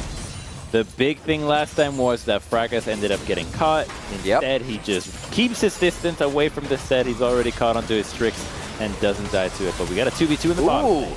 I can attack your support better than you can attack your AD better than you can attack mine is the case of bot lane right now. Both supports going straight to the back line and the AD's left to fight the front. I like seeing this. Tomo healing up. Wynn's going to just win that on health, so they got to be careful on C9. Wind is filling the sails of the bottom lane. He's got it. I'll give you that one. That was a good one. Laughing at that side. Thank you. Tuesday. Oh, I was expecting Palafox to use that last bit of mana there, and he was hoping he leveled up just before it happened. Well, unfortunate. Could have been a kill if he had just a bit more to shuffle on in. And it looks like he'll easily clean this up. Teleport in for Tuesday. He's back and ready. Ooh, second Dark Seal becomes a Doran's Ring quickly. And he changes that buy to get a Vision Ward in for himself. Hi, Fraggus. Don't worry, we see you, says Tomo again. Drops a control ward there for his bot lane, being very kind. And it looks like CLG's approach this time is simply to play counter. They do not want to go for any gank themselves. They just want to make sure that their lanes can farm safely. They are falling behind, though. Every single lane is having a hard time laning against C9, but it's what you would have expected from C9, the reigning champions against CLG, the up-and-comers, the contenders here, the last-place team from Spring. So if C9 sees that they are gaining advantages just by laning, they are not going to have a problem just keeping this the pace as long as the gold keeps coming into their pockets. Inori on his second run around now at the Bomby Cinder, even faster clear as ping goes down onto Drake. It's going to be Cloud to start us off. That's what we saw Cloud9 just basically able to own the map with last game. Owned all objectives, to be honest. And that team of having a Blade of the Rune King around the map, as well as a Senna on the bot side, just able to tear through objectives. And Same Inori thing. now starting off. Same thing as last time. Inori does Dragon when Fraggus is looking for action in the top side, and he didn't have the sweeper active, so he wasn't able to know that he was spotted, so he's just going to continue to waste his time since Inori started on the blue side. So the Gromp and the Wolves that Fraggus could have potentially counter-jungled are not available, and he's back to square one, doing the Krugs, but quite some time behind as he's 11 CS behind Inori and a big objective. Works out well. Tuesday switched to heal after teleporting back, so he's now to back to lane a second time with Tomo and Diamond push. That was an easy Drake here. So Cloud9 is doing everything at their own pace again, but just a little slower this game, as we have no kills just yet. I think we were going a kill a minute for quite a while or over last game. All quiet on the home front just now. Pings around blue buff, so they figure Inori is at least towards the bottom side here as Deus finally gets the first bit of damage. Culling is up for Fudge as he can't get past the terrain to deliver the fast last few shots. And Deus is able to clean that up. The wave at least crashes now onto the Gangplank, and with Inori being away, he knows he can grab all the CS and not be scared, especially since Fudge has to base. He's out of mana, he's exposed, and he's got no vision anymore in the top side of the map. With Inori invading the blue, he should know that, hey, unless Fraggus shows up, it's a good chance his Trundle is in the top lane, hunting for me like he did in Game 1 with the Vi, and he's definitely hunting, but he might just lose this blue buff right from under his nose. Well, one's bot. Palafox tries to get out, shuffles right over the trophy there, and now we're probably going to see Fraggus try to move to the bot lane. It's a 3v2. I don't think he'll be able to do much here anyways. The blue buff transfer over to Tuesday maybe if they can keep themselves in the jungle for a moment. But Inori he's hungry. He's been looking the whole time for a kill, and all he's fighting is PvE right now. He needs some PvP. If he can keep drawing attention to the bottom side of the map and get Fraggus to show some more, it's only going to help the top side of the map because Fudge just faced. He has a Cutlass now, so the ability to run down GP take turret shots and heal back up from the minion wave is huge. Gangplank used the ultimate, so he can no longer contain this wave if he has to base. So it's just going to be gold pouring into Fudge's pockets, and he is going to be so happy to be in this position as the Lucian top. It makes Corrupting Potion so nasty when just under the turret, smacking the guy in the face over and over and over. There's the shuffle back. Tuesday trying to make a quick exit towards the top side, and they get a TP out of Diamond on his Unsealed, so he's now trying to be support heal, and they'll get a bit of a save on this mid lane wave, quickly making sure Diamond has a safe wave back to the bot side, and they see Deus returning top. Good dodge there by Fragus, as I pretty much called it coming around maybe. A cute look out of Diamond using the Summoner teleport on the Rakan to try to get the Orianna, but it would be really up to Tuesday to misplay that if he is actually going to get caught with a play like that, because it's not like he's getting flanked from behind. It's coming from the same angle. Ooh, I mean, Diamond flexing right here only because Nori's close, but CLG knows because they or doesn't know, I should say, because they have no vision past the river. They were really only sentries for themselves, standing in the fog of war. That made it so easy for C9 to push back. C9 now taking the Rift Herald. Looks like Nori will continue to fight the jungle as he just kind of creates body pressure around the map with a little bit of participation to each lane, letting them know he is in the wings trying to make a gank happen for Cloud9. So this pickup could go anywhere for the team. Now, plates haven't even really been started. CLG able to get themselves down towards the bot side. And it's so easy for C9 to go for that Rift Herald when the fourth Hawk shot that we've seen goes by the red side of the jungle for CLG. And so they know, okay, if no one's here, there's no one that's going to contest this objective. And we also know what Fragus is up to, so we can play accordingly. And CLG is just going to continue to bleed out because their composition is not meant for the laning phase. They really come online where they get to group up 5v5, one in the side lanes being the Gangplank, and then taking that 4-on-4 fight with the Gangplank ultimate. So they are just hoping that they can survive, hold on, get those items, and then group up. If they can leave laning phase just 1,000 gold behind, they're gonna be happy. A nice forward ward placed by CLG. Could give him some options later. I don't know how much Cloud9 is even going to run into that. Cloud9 won't be spending that much time on that side of the jungle from the way they've been playing. And again, credit to the Hawk shots of Tomo. On the map that isn't that warded, he's instantly finding CLG and roams. And 2 at a time there with Fragus and Tuesday, which could have been a 4v2 bot lane. They saved themselves a whole lot of grief. And now CLG with that shrine from the Scuttle try to do something here at Mountain. Second Drake of the game, Cloud9 has Cloud as their first. CLG is without the Gangplank ultimate, and where is GP down here? So he's walked all the way down there, really committing for this. Win decently far away. Arrow just missing, and Nori goes in. That's going to be a red team take. Fragus gets the Drake for the team, and a bit of an emote happiness as First Blood goes to Phil. Ignite and damage coming down, and Inferno is going to take over our map. A bit of damage going to everybody, whoever can collect that soul. And we're just about even on money here with C9 still controlling a bit of the flow on the map. Diamond now getting caught towards the bot side, locked up, but he brings that over to Tomo. Oh no, that could be death. They put themselves in a bad spot as Tuesday now fights Palafox in the mid lane. Tuesday has no mana. He's running out of this one and trying to get there quick. Tries to fight back just a little bit more with the mana. He does have Clockwork Wind, a passive, not there for enough damage. Encounter Logic Gaming cannot get the kill as Tomo and Diamond skirt death. Wow, the fact that Palafox got that kill in the mid lane is huge. I think that is the really big one. The fact that Azir is doing that to Orianna is not a good sign there for CLG. Their efforts went to the bottom lane, and they were losing plates in the top side already. C9 hasn't even popped the Herald yet, but here comes a 4v3. More TPs coming down. Who's this one going to be? It is Deus to get into the fight, and Nori almost getting locked down there. Wind with 200 HP. If Nori does want to turn around, he's trying to bait in the Haymaker to that backside Senna, and he does. Gets him on the crowd control as the rest of the team is just able to lock him down. Double kill for Fragus. That's where you want to see the kills going. If he can become big tanky Trundle, that is going to mean great things for the front line of Counter Logic Gaming and Phil to help him out.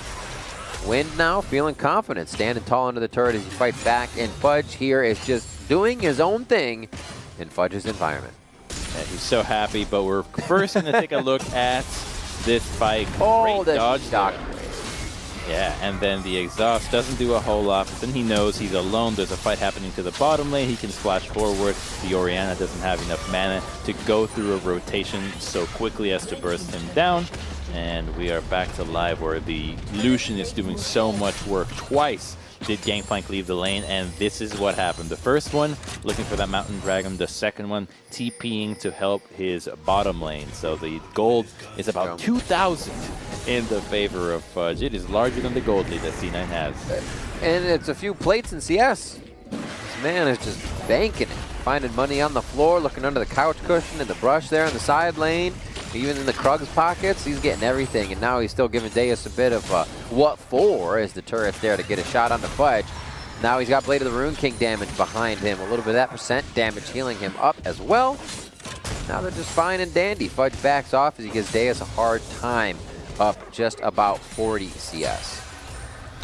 And this is the time where C9 knows that they can start controlling the side lanes really well, because Orianna cannot hold the Azir, as we have seen, and Lucian does whatever he wants against Gangplank. So when C9 chooses to spread out into a 1-3-1 again like they did last game, it is going to spell CLG disaster, because they need to be engaging ASAP. Looks like C9 is thinking about Tuesday. They're going to scoop him up.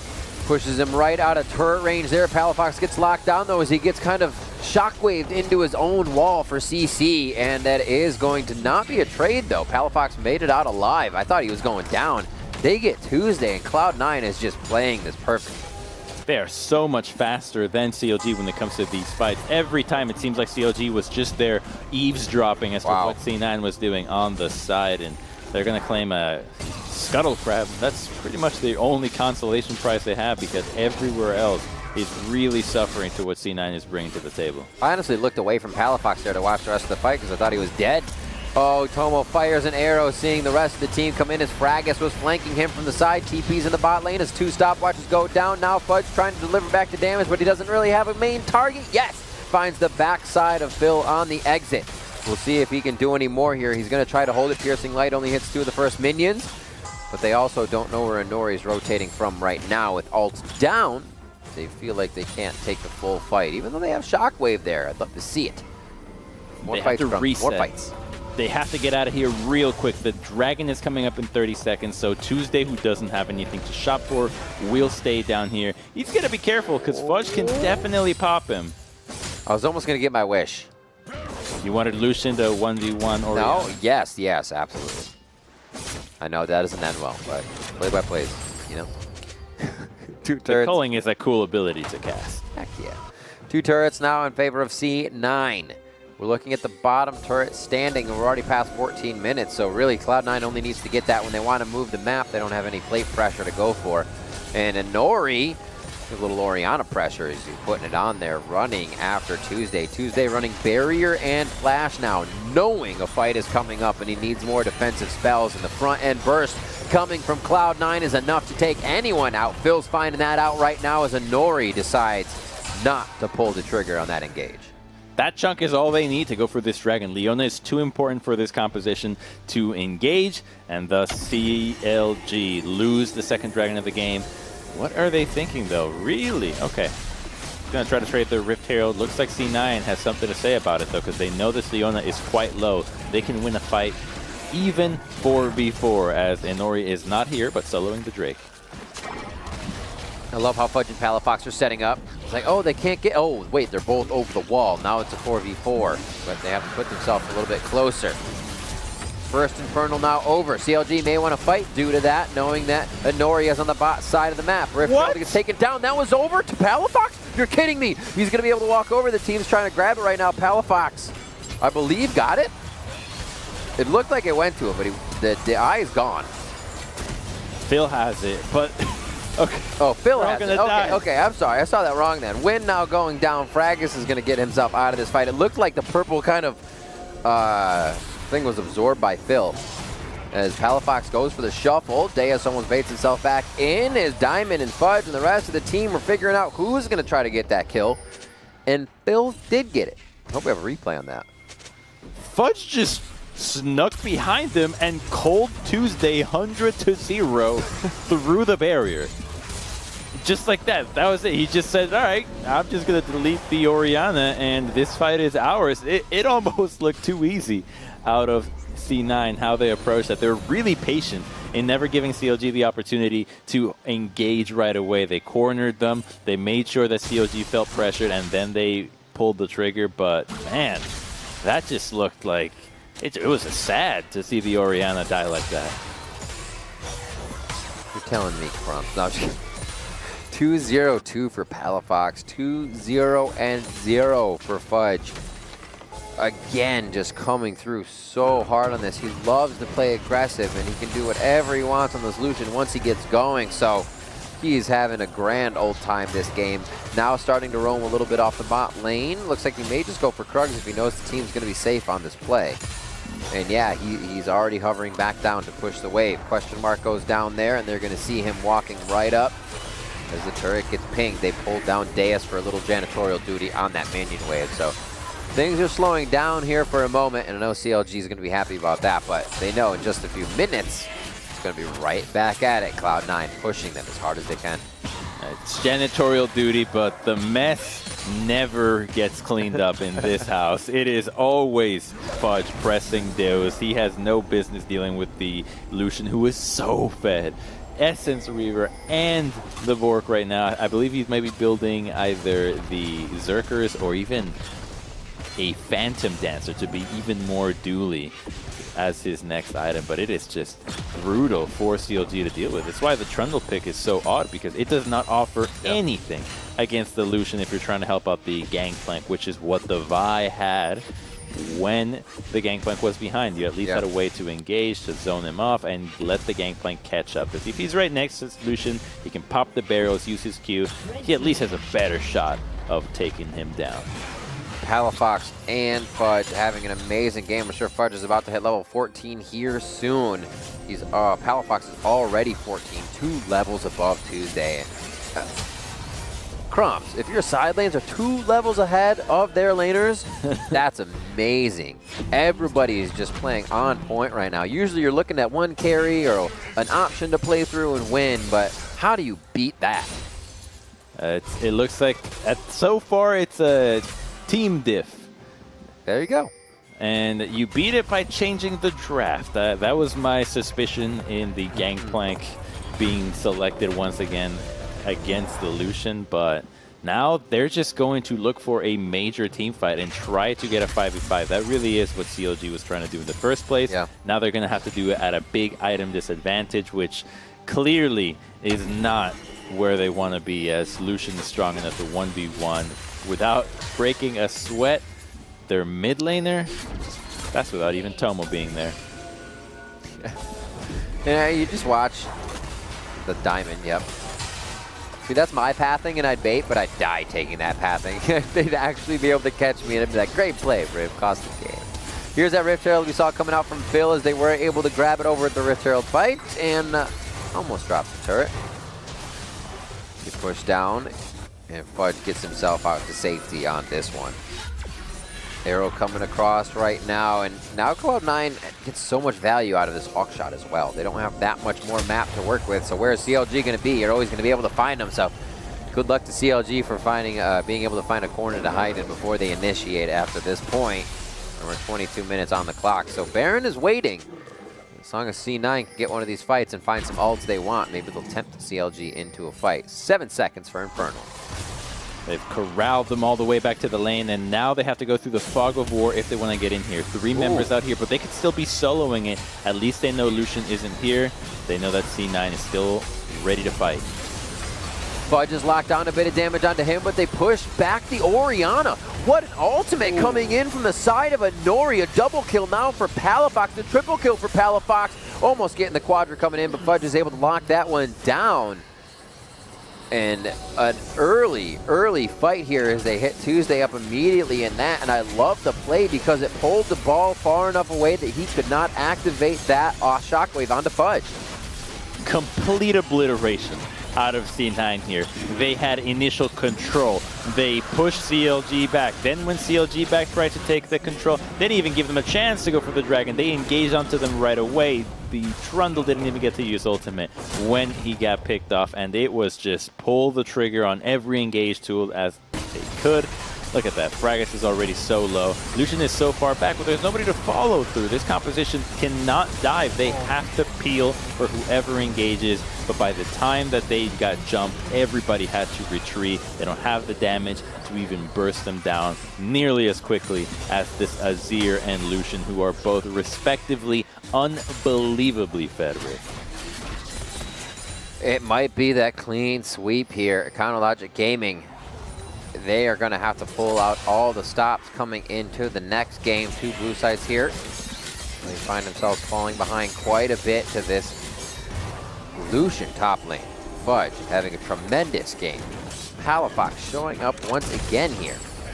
Zoe last game, Azir this game as they switch things up, and now Cloud9 looking to put the finishing touches on this one as they skirt around CLG a little bit whenever it isn't up to what they want to do, right? They know where they want to go. If they don't want to fight CLG, they wait a moment. If Fudge wants to solo the bot lane, he may just solo the bot lane. One last relentless pursuit forward. They know he's not going to be able to get it as a shockwave stops him in his tracks. Well, that culling does so much damage so quickly. It looked like he was just sweeping away Tuesday's health bar. It pops to Zera, but they're going to get the tier 2. They get the tier 2 in the top side, so they're already removing all of CLG's out of base objectives. And if they can just stay here without dying, they can definitely get inhibitors from this push, as Tuesday can get dove despite Fudge not having the culling. Do you see Fudge getting Lucian third game? He's not going to play it if you're not picking Gangplank. So I don't see CLG picking Gangplank again. That just does not make any more sense to me. You've already tried twice. You don't have that much room to experiment here. It's right, because it was the set picked by Cloud9 and then Gangplank. Yeah. Yeah. So if they just presented the same rotation right away, I don't think it's going to work if they try it again. But here comes Fudge looking for Tuesday. The culling is almost up. Oh! 2 shots. Oh yeah, my God, the 1v1s, I love it. Crumbs, this is amazing right now. Cloud9 is just dominating each lane, but the little fights we're getting across the map are just lighting up the show.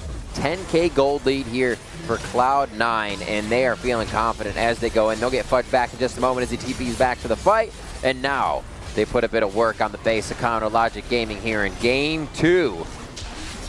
Staring Game Point straight in the face here as they come into Game 3. We will see as C9 takes it slow, but there's a method to their madness. If you love those 1v1s, you're going to love them now. Fudge has an infinity edge as those crits, if they were a little bit stronger, would have actually taken down Tuesday without the use of the ultimate. They're going to take all 3 inhibitors, just put the finishing touches. CLG is having such a hard time engaging here, but they're trying. That's one of my favorite points. You try to invest so much in defending something at the last moment, you have to go for broke and defend that last bit of health, and CLG tries, but Cloud9 pushes back even harder. Still gets the inhibitor, and they're going to walk out with everyone alive. Did I speak too soon? Shockwave goes down, but it's just outside the range, and Fragus is wearing a sombrero.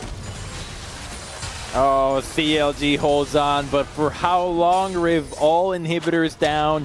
C9 has such a giant gold lead. Clearly, they don't even need any dragons or barons to end the game. They'll likely just reset. I think this is the team that knows when they're strong. They don't play as slow, as methodical as other teams do. They just know when they can win, and this is definitely that time. Look at the gold lead that the solo lanes have. What in the world I was looking at? 26K between C9 solo laners 16. and about 17, 16. Yeah, 17. Yeah, you're right. Yep. Jeez.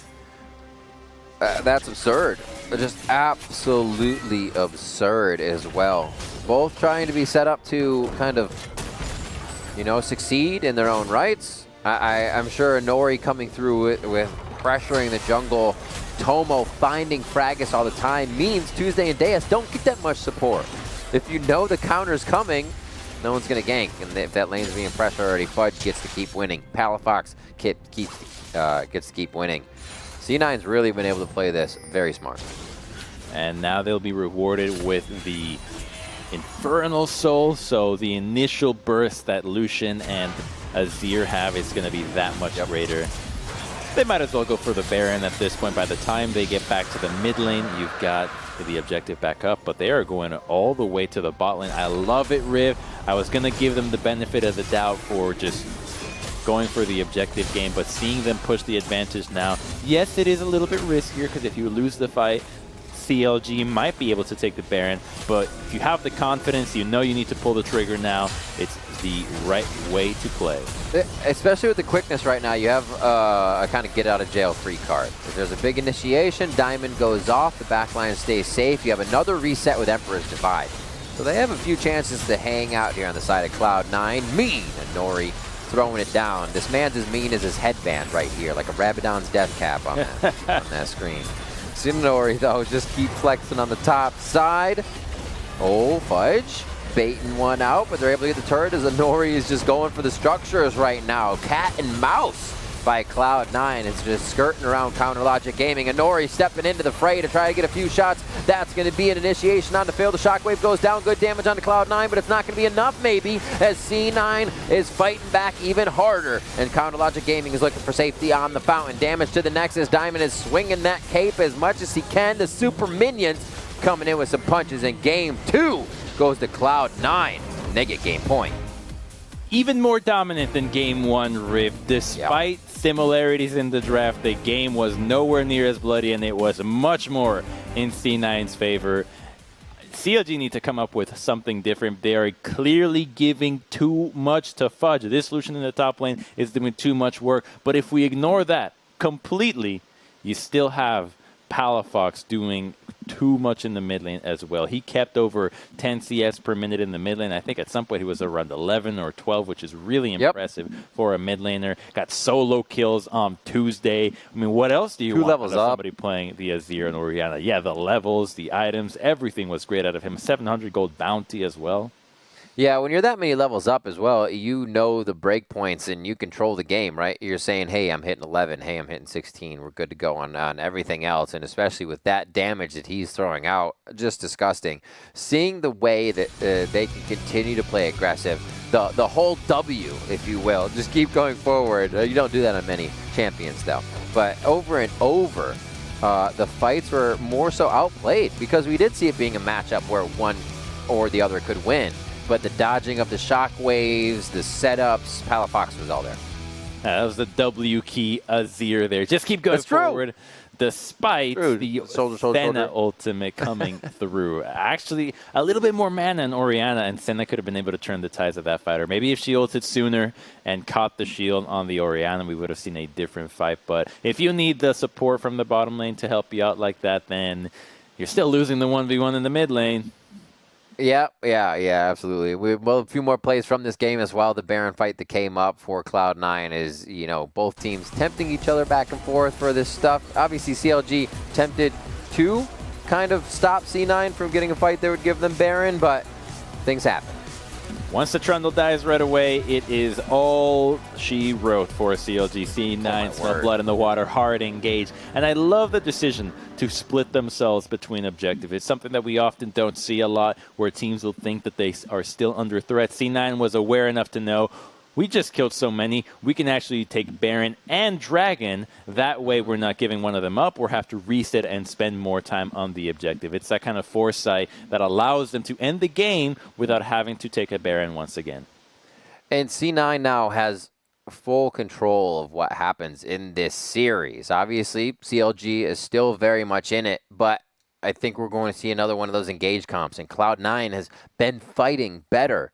So the engage comp may not work. I think CLG could work with something maybe that has a poke to get in there before C9 has 100 HP or 100% HP from everybody. Something to turn the tables before you're getting into this, because it's been Cloud9 from the get-go. All right, and let's see how the solo lanes of Cloud9 have done thus far. Excellent KDAs, first of all, if I may add. Not dying for your solo lanes is quite a feat. And the gold, I believe that's gold advantage that we have as well that they had over their counterparts. That's just bonkers. 4.3, that's an Infinity Edge and the potions and elixirs rather. It is pretty wild. We saw the early part of the game where Tuesday kept backing. He got back. The Unsealed Spellbook came back, was trying to keep up with what Palafox was doing.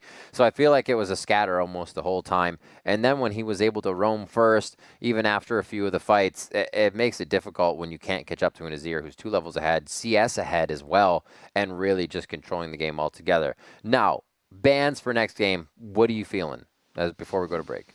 If you're going to take Gangplank early, ban Lucian in the first rotation, CLG. If not, just don't pick it and you don't worry about it. That's the only thing I'd like to see changed from CLG, because I know they can play assertive. No GP versus Lucian can give you more control for how your lanes play out, and therefore more playmaking.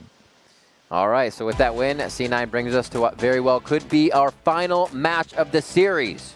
Don't go away. On the other side of the break, we'll have that game for you when it starts.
Welcome back for Game 3 in our Best of 5 series, where Cloud9 is taking on Counter Logic Gaming.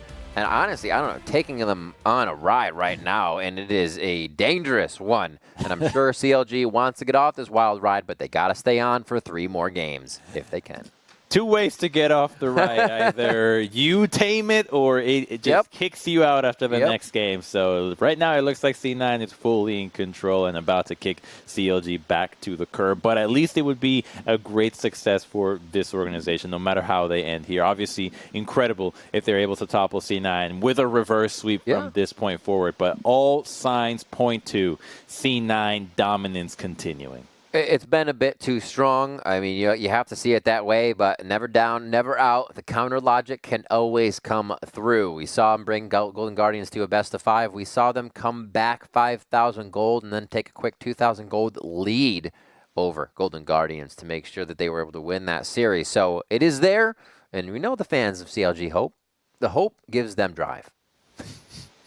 Yes, the hope of CLG. They still have it, which is amazing. I definitely Right? There's no false hope right now, so they should be good.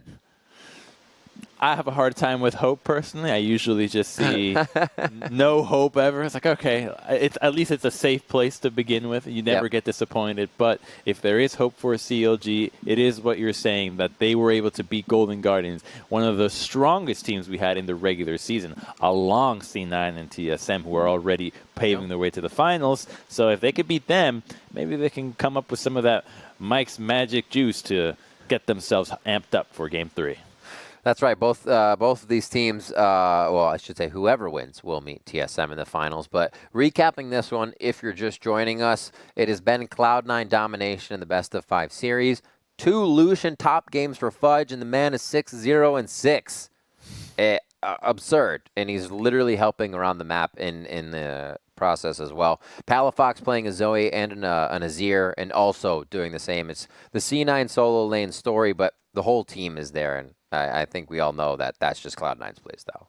Yeah, and they have 2 games of set as well. A champion that's a good call for Inori. And Inori has been doing a lot. I'm very interested in Inori's journey this time, because this has been his year on the Cloud9 Academy roster. A very impressive year for a player that had a pretty large drop-off from the times where he was in the LCS on Phoenix 1, suddenly disappears, goes in scouting grounds, no one drafts him, ends up on C9, back on top, back on winning.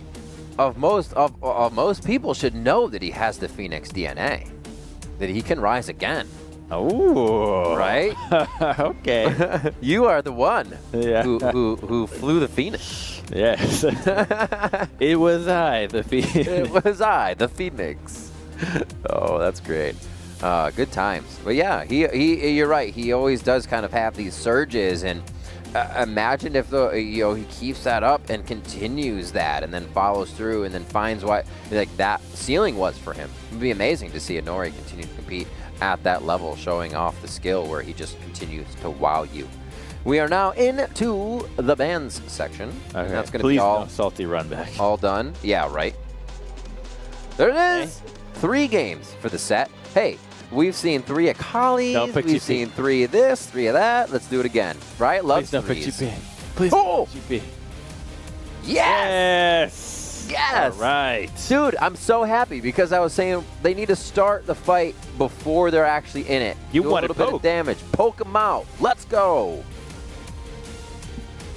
Lux is great in the bottom lane right now, just locking away a very early, very pokey-oriented bot lane. So a lot of effort from the jungler will have to be aimed at Wind and Phil. So that'd be different.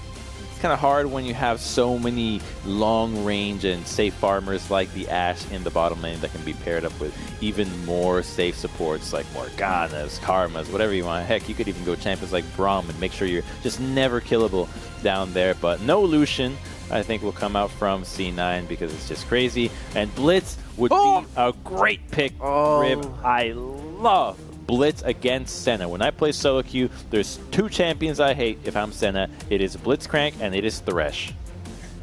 Also, as a support, when I'm Lux, I'm like, really, man? I was hoping to have a fun game and make some plays, but now you have to check your positioning, and every light binding and lucent singularity you want to get out. Make sure there's enough minions in front of you there for the bot lane. Tricky stuff to be played here. Jarvan locked in. A great way to keep an Ashe in one spot. Great way to keep them away from your funny team. ban. That's a funny ban. The Gangplank banned away. I said, well, we're not gonna. We picked it, but we picked it on our bottom list. Deus is like, what should I play? I want to play Gangplank again, and then somebody, oh, sorry, I banned it. No, man. Oh no. My bad. Yeah, that actually would be really funny. I banned what I was supposed to play? Oh, I thought we were picking. All right. Whoops, sorry guys. I mean, GP would have actually, you could have actually banned Lucian here and taken the Gangplank blind, would have been a lot easier. And it works with Jarvan. You can put the Cataclysm inside. Oh, yeah. The ultimate. Barrel. Yeah. LeBlanc. Palafox played gross LeBlanc recently. Gotta watch out for that. Also, it's like riding a bike, going back to LeBlanc. You just like, oh, I killed one? That's how we do it again. Over the wall, kill another one. Chains everywhere. Wow, C9 is really playing out the clock for these. I like the patience they have. Mordekaiser gets taken away from Deus. A very smart pick, as he had a game where, remember that Crumbs, he went down over and over, and then was like, by the way, I'm still Mord. Yeah, very blindable top lane champion. Yep. They're going to save Deus's pick for last, really trying to change things up. No longer will we have Fudge bullying out Deus, but this could be a big telling match for how good either of these top laners are, because Fudge will have to blind his champion. Yeah. It's quite a bit that he can play right now with the bans of GP and the Mordekaiser already in fruition. Heck, even the Vladimir makes you feel a bit safer about going with something like a Shen, but it is going to be the sets in the top lane, his classic bruiser, and Nori will take the jungle Gragas. Wait, what? No, it won't be Gangplank mid. Sorry, Gragas mid. Really? Aurelia. There you go. Okay, so it's Aurelia mid, set top, Gragas jungle, yeah. You're like, is this happening? Shushay, is that you? Right? Let me see what we have here on Phil. This will be your top, and this is CLG now. Counter picking for Deus on blue side, third time. And he gets this, where he can finally figure out what he wants to play against his opponent. Malphite. All right. Okay. That's He kind of has the same voice as Rammus in a way. You will lose. That's his voice. Yeah, that's exactly it. Yeah. I used to play a lot of Malphite. I actually had a song.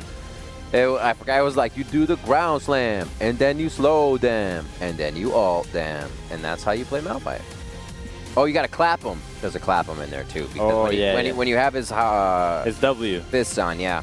Boom, brutal strikes. I think maybe. It is brutal strikes. Yes, I haven't played Malphite in a long time, but I love that rock of a dude. But I'm excited. So Deus now gets back onto something where he can hit these ultimates. He can make the teleports count. And it needs to be done this time, because C9 is looking quite confident coming in here, honestly. They have recently released a tweet, and I thought it was a different tweet from a different time, but it was only within minutes ago that said, we're ready for finals, basically.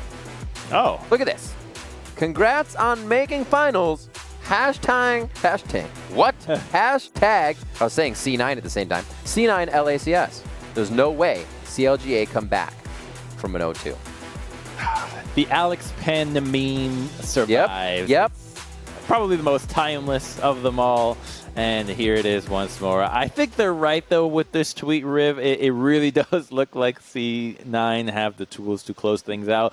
They are going to try to snowball the game when you have Set and Aurelia. It's very bruiser-oriented, and especially when you've got a Gragas. But if it fails, if they don't get ahead, the Malphite and the Azir combo could definitely do a lot of work later into the game. All it takes is a single ground slam, and Aurelia's not attacking anyone anymore. That's true. First you ground slam, and then you slow. See, you just got to go right through the process again. We will have to see if that tweet ages like milk or not, if they just turn it into a beautiful ice cream. We're going to be stepping away to build some good game delay right now. When we come back, we will have what could be the final game of C9A versus CLGA from the start.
Welcome back, everyone. We have just finished up our Champion Select and are about to load onto the Rift for Cloud9, putting Counter Logic Gaming on point here in the Academy League. This is your last semifinal before one team will move on to face TSM. And here are the selections for Cloud9's game point match. CLG looking to keep themselves alive here with a different style comp than we've been seeing for the series. Yes, a different style from multiple members here. The Senna Lux in the bottom lane. So a lot of bot lane focus, trying to survive in the top lane with the Malphite, join them up when the team fights happen, and hopefully have a big explosion in the CLG favor. Whereas C9, I am really curious to see what happens with Palafox playing Aurelia. She is not easy to pilot at all, especially when your responsibility is that of a mid laner. Very true, and we kind of see that it's a bit scattered in the way things work for that composition, right? You're going to be Gragas barreling somebody out, or maybe pulling somebody in, or having Set throw someone back. So you're either like separating someone from a fight and choosing a target, or just causing chaos, and Cloud9's trying to take the fight, which I believe they can still do. It is going to be really scary and exciting to watch, too, because C9's engage skills are actually plenty, like you're saying, right? You've got Gragas that can go into a Set ultimate, that can go into the grabs, the punches, the volleys, the arrows, the stuns, everything that C9 has. Dude, if somebody grabs a Gragas barreled opponent out of midair, I guess that'd be Fudge, not somebody. But if that happens in a fight, I guess I should say, I will lose my stuff. That'd be sick. That's what I'm saying. Like, what if you flash grab the person as they're flying the wrong way or something and bring them? Oh, my word. What if they're getting Gragas ultimate and then Blitzcrank power fist them and then Fudge ults them? And during the ult, they get shot in the face with an arrow. It's over. No. If that happens, I think the Rift just crashes. Like a whole fault line cracks open and everybody falls in. The game can't handle that kind of crowd control. But the rebuttal from CLG... No, I'm just kidding. CLG's comp, though, is super deadly. Get caught by one binding and find yourself respawning, basically. The follow-up damage is going to be big, especially once the lanes break and you get Jarvan able to work around with the Bash Buddy. Jarvan on Conqueror, looking for late game. Grasp on to Malphite. Deus looking to stay alive here as he goes up against Fudge. And it should be a little bit harder to gank now. Deus, that is. Yeah, I think it's just going to be moving away from the top lane for both these teams. Inori and Fudge certainly have the damage to take down the Malphite, but it's entirely up to Fudge to chunk him out, or else there's almost no point going to the top lane. That skin is so sick. They look very similar, both of them. They do. They have the Malphite's meta wings on that one, yeah. Yeah, they got the spikes in the back. I like it. Is that what they're called? Meta wings? Metal. Oh, metal. But yeah, sure. We're casters. We make stuff up. Caster dictionary, add another word. Meta wings. 2.5. So we see Cloud may not pull too much attention here. As an early ward from Tuesday, he gets seen placing that. So they'll be a little wary as they head around towards the bot side, but no, it'll just be for vision. And I like that attempt because it was Tomo finding Gragas every second Hawkshot was up. Now they might have a chance to see where Inori will be. Also, process of elimination if they don't see him there. He's top side, so helps a little bit more early for here for CLG. There's two places where Inori could be. Topside, and maybe if he wants to be really creative with the Predator, he could start Raptors red and be a doubles, recall with Boots so that he can have the Predator for the first game. Okay. Skipping the blue side. So it's an old Gragas route, but one that is sure to not be forgotten by somebody who loves playing this champion like Inori. Ooh, Fudge doing a great job as well. Obviously, have a bit more ability to attack here as Deus is going to use some abilities to farm more so. So taking the damage would be expected. He'll be able to get a few resources to mitigate that in a second on the side of on the side of Deus. He just cleans these up. Still doing alright in CS. Actually up if you can get these. Nope. Dang it. Kirsten. This one? Minions help him? Good guy, minions. And no dive coming from Inori and Fudge, despite having a set again to be able to play the tower juggling aggro game so well. they're just going to avoid the Malphite. Because even if you gank the Malphite, you know you're not really pushing your win condition that much farther. He's still going to do his job. Not going to lie, with Wind standing on Phil's Guardian right now, it looks like Jarvan's in the bot lane. Just ready to dive in. Every time Wind holds that gun up, you got 2 Jarvans roaming around. Oh, it looks like a big spear. Yeah. I was like, wait, I see it. Yeah. He's like, wait, he's in the brush? Why isn't he ganking? Oh, that's Wind. Fragus now backs.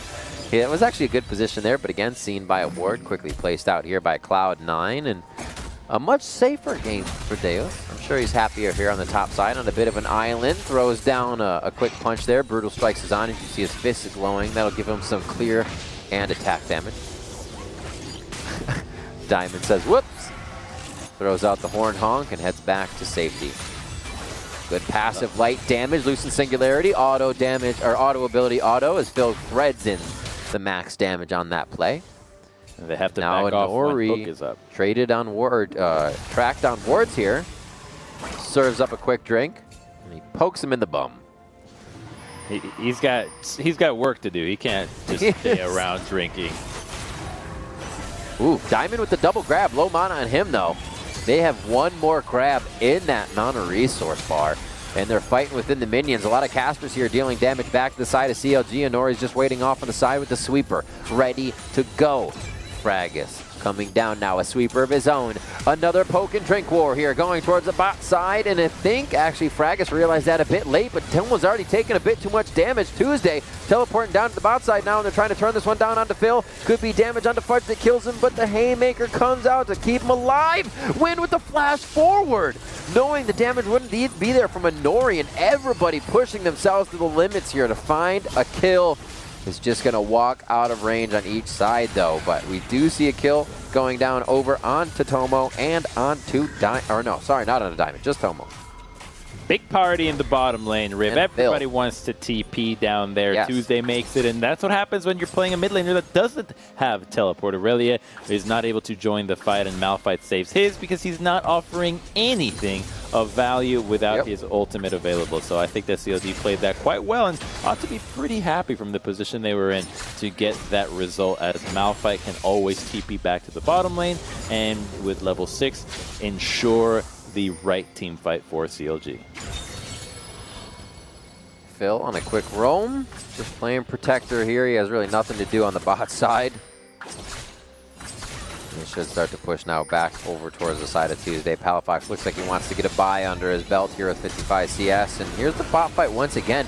So it looked like Tomo went in and expected a Nori quicker, but not Fragus, right? And then the fight started to sway a bit. And C9 able to grab control for a bit.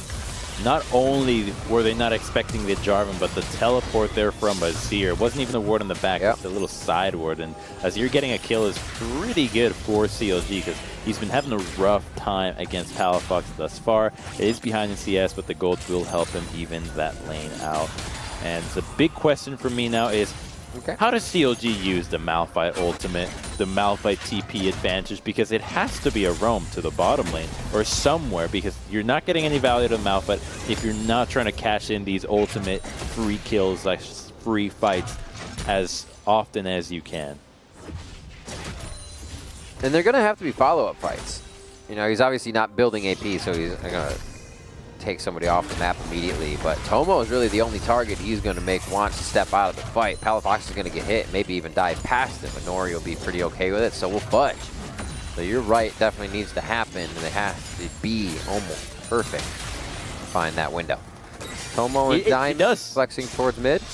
It does have to be perfect, Riv, because Fudge is not building tank. He doesn't build tank on this, he builds the pushing, but first a fight, a hook onto Wind. The silence there onto Diamond shuts him, or onto Wind shuts him down for quite a bit, but CLG was already over towards that Drake. A quick barrel to help them out as Wind gets drunk under the table. Oh, he stops him with the face breaker. Great catch, observers. And now we're back to the bottom fight. Nori now pushing in with Palafox, and it looks like CLG has stayed a little bit too long. Flawless Duet misses. That could be their way out. Emperor's Divide happens. Fragus, flag, and drag, but he doesn't have much more, and he gets taken down as he tries to get out of this play. And C9 once again act fast. That was so close, and you're right. It was such a great call to see exactly what went down in the top lane. We know what happened. Deus ultied this set and actually ended up getting a kill in return for that. Yeah. Got knocked up in turret aggro. It's a big win there out of CLG, despite the TPs being cancelled and the kill score being the same. The wave is going to crash up here, and C9 will just get the first dragon of the game, but so much slower than the previous games where they were taking it around 5 minutes. 6 minutes was the time that they got. Yeah. Cloud9 starting to put some tempo on this one, and Nori is the one to step up this time. We see 2 kills in Tuesday's pocket. Palafox has 1 with his rotations. And we'll see this fight one more time as it comes in from just about every player. Great. So it starts with Hook into Arrow, but CLG has 4 members here already. They're 4-on-1. C9 comes in with a great cast, and now the top lane fight. Love the quick ultimate there from Deus. We would really have missed on that one. Very quick W, but then Deus just has enough mana to follow up with a final Q that finishes the deal.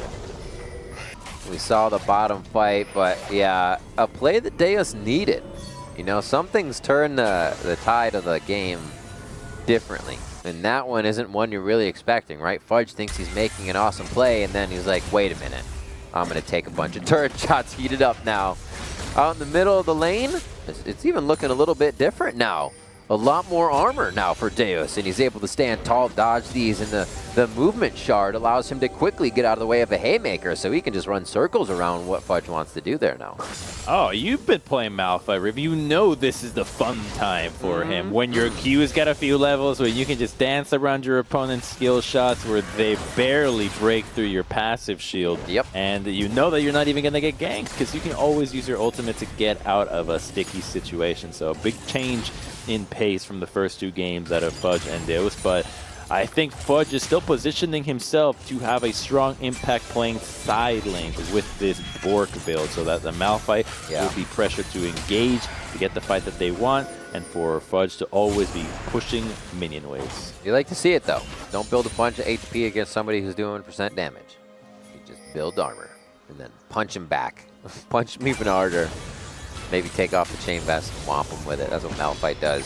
Just hits you with every bit of armor that he has. The flawless duet that matches, but it's under the turret. Push back now, and Palafox just has the absurd amount of damage to make that work without even making it look scary. A grab in now onto Phil. They're going to have quite a bit of damage. The heal from Wind is not enough, even with the ultimate coming out.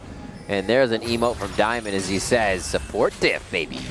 What an awesome sequence out of C9. Solo kill in the mid lane, the double sums paying off for Aurelia, and then a free kill into the bottom lane, getting both summoners out of the Lux. And Nori's here now, but he's quite strong and has a stopwatch. Oh my word, looks like he may use it for a second here. The team's going to be able to get by with the minion wave there. He gets a quick heal from the support once again. This hook shots, or rocket grab is going to miss. And they get themselves out on this, but they're able to just try plays now. Even if they're making slight errors, they can be in and out and still have enough time to get back to the laning phase. Palafox going in with another flawless duet. It's just never ending here. And we wondered what this would look like for him, and he plays just as aggressive as any other pick he has. The Aurelia is just so deadly now. Another hook could get another kill. Walks that one straight up. Social distancing. Diamond gives Wind a good handshake there, and they take him down. This game for C9 is just taking off, and it's like CLG is going in for the fights even more. They're going to find Palafox this time, and you gotta love it. Never ending around the map. That's a blue buff for Deus there, as he actually can see a Nori as well, so Tuesday feels a bit safer. And Deus comes up with kill number 2 on his roam. That's the Malphite pick, finally getting some value for CLG, but the rest of the team has to stop the bleeding. You can't afford to be dying this much. The Blitzcrank is really showing up against the Senna and the Lux, just so immobile. They have no way of defending themselves. But first, the 1v1 solo kill, just fantastic there. It's standard Aurelia play, really dashing through the creep wave, getting the stun, using the ultimate right away, and then Diamond in the bot lane, skirting around the minion waves perfectly. That's the most important thing that would have blocked his hooks. And if he didn't do that, he would have just pulled another minion like we've seen in the beginning of the laning phase. So a quick learner as to how to play this 2v2. I mean, when you look at those inventories for those scores, you look at what would happen when you hit level 6. for an Ashe and a Blitz. You fight over and over, and your opponents are both 0, 2, and 2. That's a tough lane. But we knew that was going to happen for Wind and Phil. To an extent, you're not exactly the most aggressive unless you hit the first binding and that play goes amazing for you with your damage, right? So getting pushed around his 2 glass cannons seems appropriate. Oh! See if they can come out in the team fights here. Tuesday gets a good shuffle back. Palafox trying to fight this one now. Tuesday over the wall. He gets him with the W, though. And that's going to be enough to slow him and take him out. What a defiant dance. Just on the edge of that, he was able to hit him. Really well played by Palafox. And the power fist there to take the kill. Blitzcrank gets even more gold, but the movement that C9 has, pushing it to the blue, also gets to shove all the way back to the CLG bottom lane. They don't get to crash these minion waves, and the advantage in CS that they have is pretty massive thus far, both in mid and bottom. CLG's members aren't even at the triple digit. Diamond heard us talking about the solo lanes. He says, supports carried 2, man. 3, 1, and 2 for the Blitz down there. Fragus now running out of his own jungle as Fudge is ready to take that. Or Fragus getting pushed out, I should say. It's nowhere safe for the bottom lane. Nowhere safe. 1v2 they died.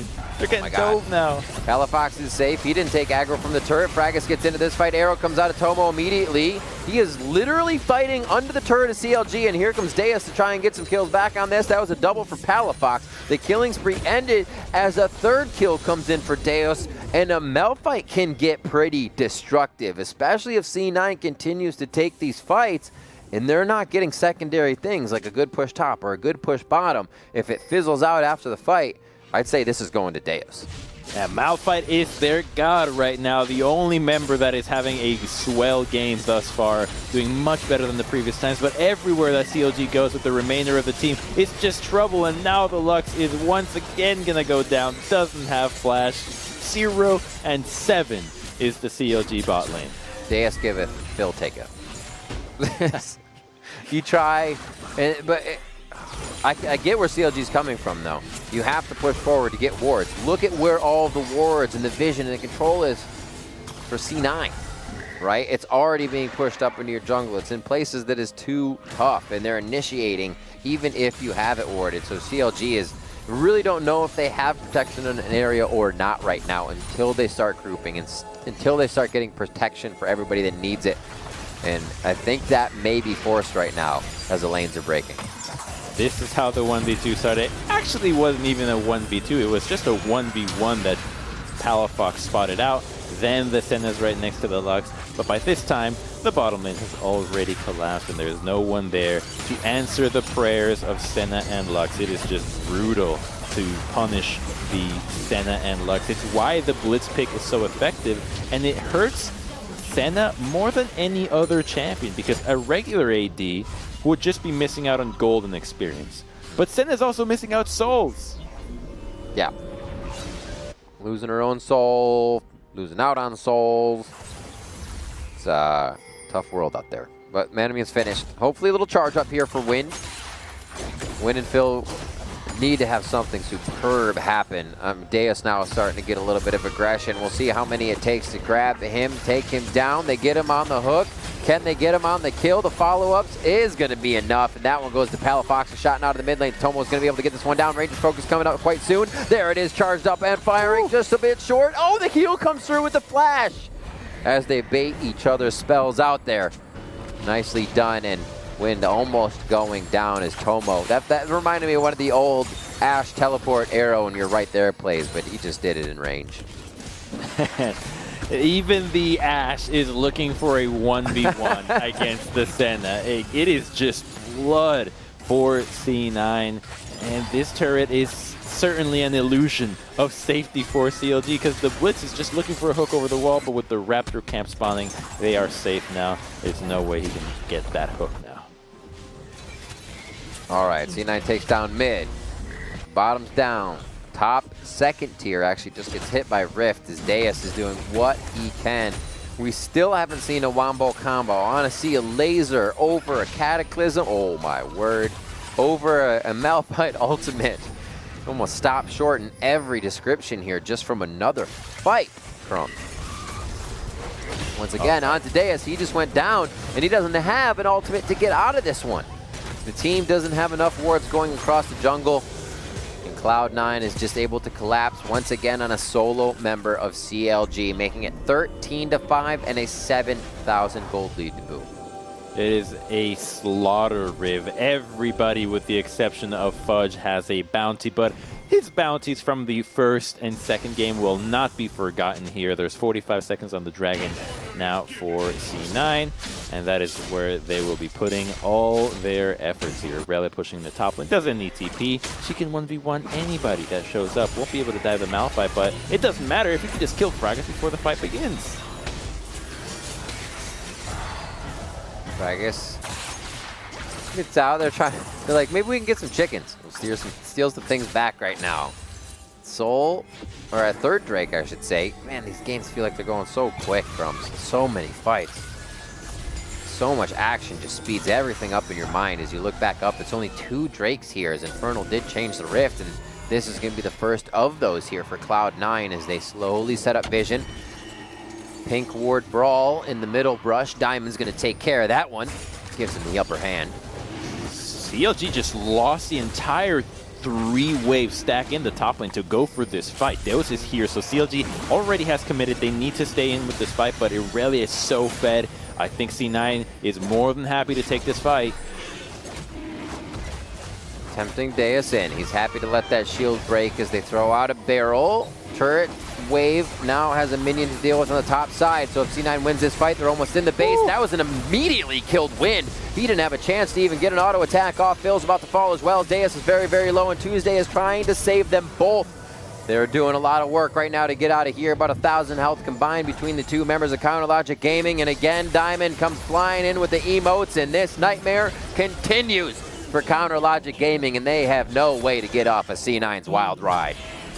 C9 just instantly knows how they were going to play out the fight. Inori from the front, and then Fudge finds a massive ultimate onto the Malphite into the backline. It gets comboed perfectly with the Aurelia, and there is just nothing that CLG can do. Their bottom lane already so immobile against 2 members. When you put everybody from C9 together, it gets that much tougher, and now they're set up for even more explosive engages with the double stopwatches coming in. Let's take a look at how this fight started, because CLG started it off right away, but the counter engage that C9 has was more than ready to go. Fraggus looks like he just goes into dive because of how quick C9 were to pull the trigger at the exact same time, and it is just a downhill descent from CLG as C9 is just dominating this game.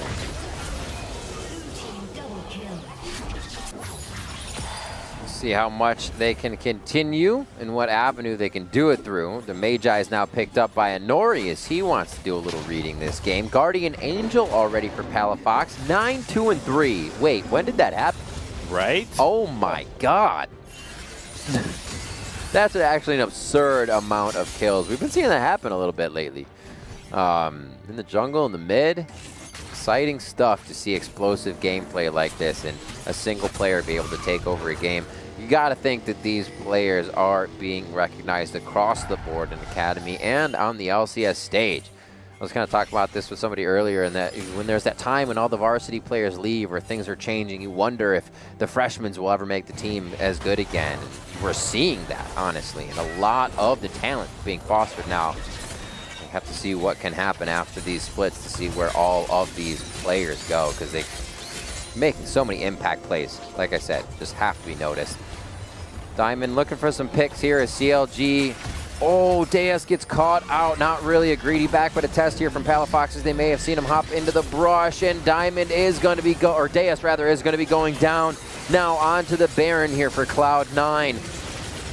Oh, what an unfortunate play there, Crumb. CLG is now just forced to whops the objective, maybe for an attempt. Yeah, that Malphite looks like it was made out of candy with how quickly he went down. CLG's going to have a fight in their hands as the TP's coming in from the back, and Palafox is already here, but shoved to the back of the pit. Fudge flies through the Raptor as well. Tomo trying to keep himself safe. Tuesday goes down, Inori and Wind. And the 1v1 is Inori may go down, and Wind does find himself a kill here, but they're going to have Fraggus on the other end of the fight as he tries to flag and drag away. Double digits for your man in the mid lane. Palafox 11-2-4 now, as they are continuing through the team of Counterlogic Gaming. 21 kills on the side of C9 as they are just having a field day. At this point, Palafox's problem is that everybody on CLG is running away from him. So he just has to make sure that he does not get punted back or ulted inside a Cataclysm and can continue to deliver the pain. It was Fudge that TP'd to the back of that fight, but CLG engaged forward. They saw that they had an opportunity, especially after Tuesday. Had such a good Shurima shuffle to get the Irelia out and back to the pit. They're very happy that that fight ended up that way because it could have easily been the Baron and more for C9. All right, CLG. I think we saw, Deus get destroyed here. No magic resistance just yet. He's hoping he gets in and out of a fight just as fast as his person he's trying to kill. If they go down. Teleport's up for him. So if he can teleport in, huge catch there. We haven't really seen the combination of the CLG composition come together. Like, no light binding into a play, no ultimate from Fragus into a play. Everything's been reactive. And that's difficult to make any fight work your way when you have somebody in a light binding for only a few seconds, and that's your initiation. Here's what happened to Deus real quick. There was really not anywhere he could have ulted, because if he didn't ult in that straight line, he would have still kept himself in range of Palafox that had worked him already. True. But let's fast forward to the fight. Hook goes down. Irelia is flanking, but at the same time, CLG engages. Great Azir ultimate, and then Tuesday barely is able to take down Tomo there. That is a huge kill that he is able to pick up. But perhaps the larger win for CLG is Wind getting Inori killed. No more pages in his book. That's right, it's a pop-up book now. Yes, no words, it's just images. Just the illustrations, easy to read. Maybe he will write a few more into that. It is a choose-your-own-adventure book for that Magi. It seems like Palafox has worked a little bit better. He had the full written story out when he was on Zoe. Or the Azir, sorry. And now we will see them pushing through here for what is Soul Drake. Cloud9's ready to set up.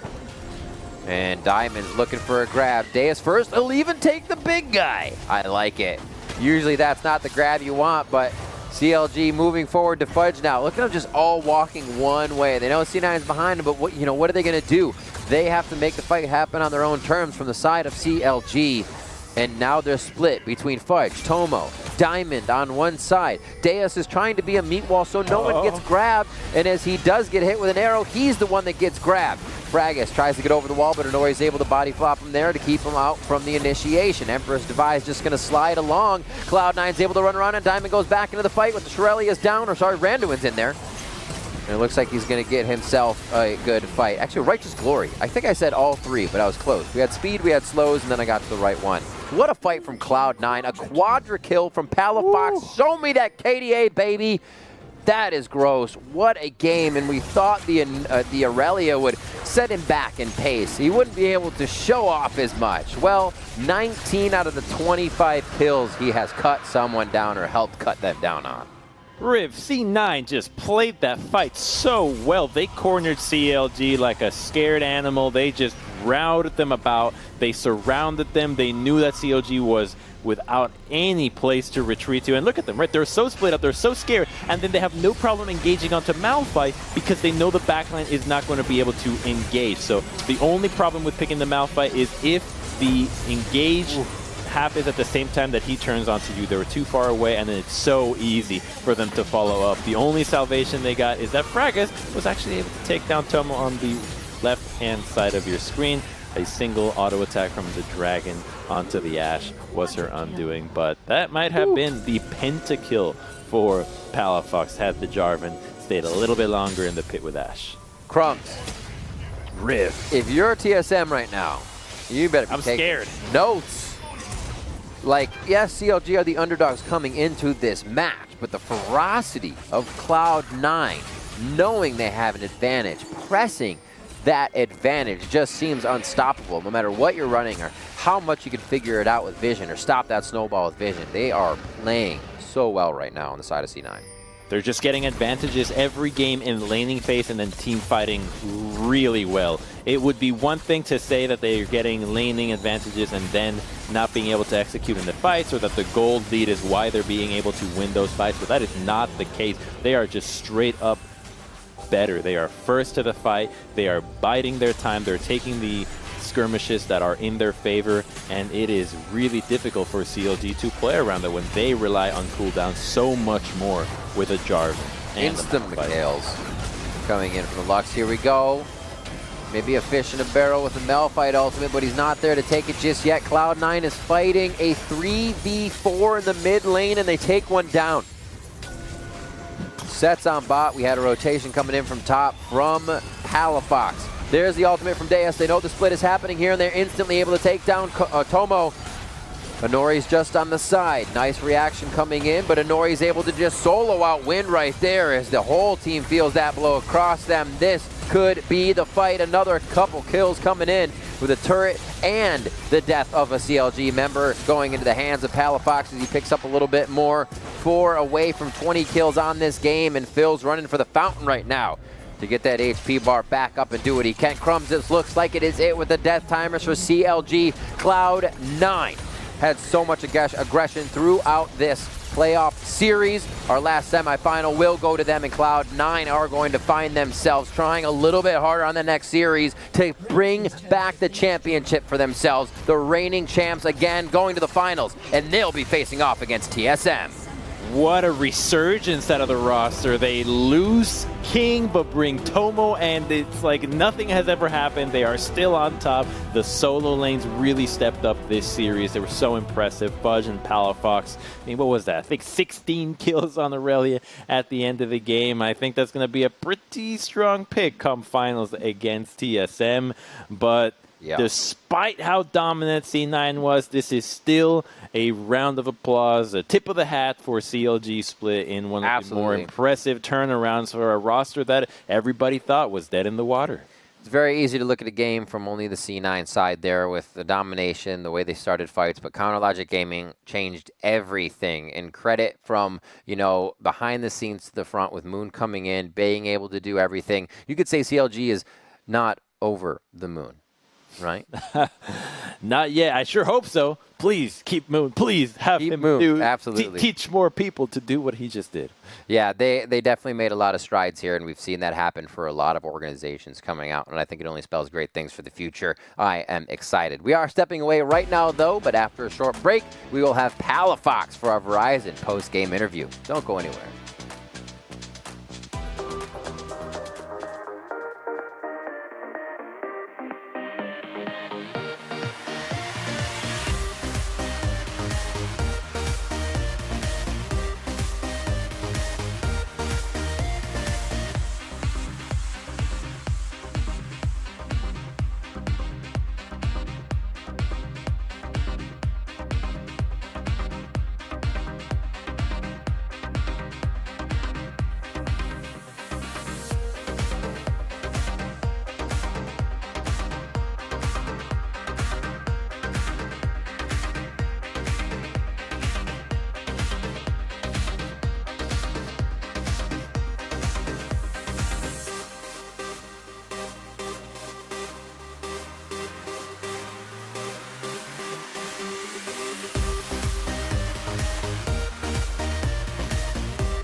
Welcome back to the Verizon post-game interview. I am joined by the victorious Palafox. How's it going, man? Congratulations on the game. That looked like a lot of fun, and you guys made it brutal.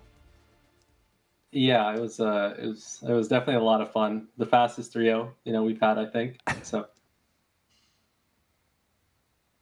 awesome. What are your initial thoughts kind of on the series overall, how it went? What was it expected kind of thing? I think that we pretty much Fudge plays a lot of counter picks. I play a lot of counter picks. And we pretty much got a counter pick on both solos every single game. I know we always got a jungle matchup we wanted, and then our bot lane got a stable matchup, so the game was kind of just over every single game.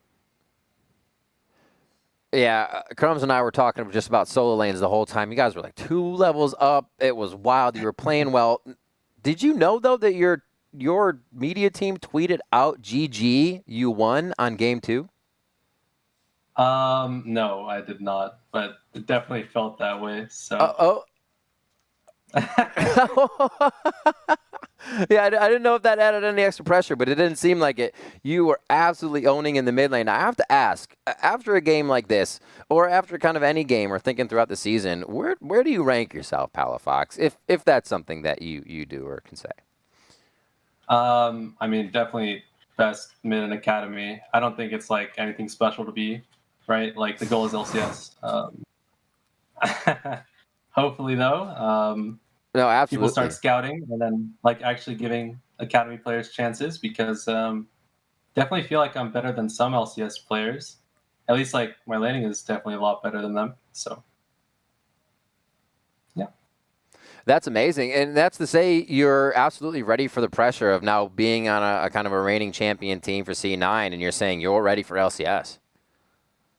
Yeah, I mean, I think it's at this point, if there's no way to get to LCS, I don't know what to do. I feel like I've proven myself for 2 splits or 3 splits almost, and yeah, I kind of just don't know what else to do to make it seem like I'm LCS ready. Absolutely. Well, one more game definitely proves a little bit more of that, and you guys are looking fantastic. Good luck versus TSM. Palafox, thank you so much for joining me. Yeah, thank you. All right, we are going to be heading to a short break, but when we come back, we are going to close out the day, so do not go anywhere. We are. Peace.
Welcome back, everybody, to Academy here as we are getting ready to close out the day. We're going to go over that Cloud9 Academy versus Counterlogic Gaming Academy matchup.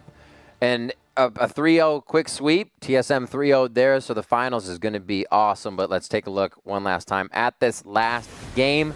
And again, C9 came out the gates swinging, as they usually do. This was the best play CLG made all game long, and it was very early on.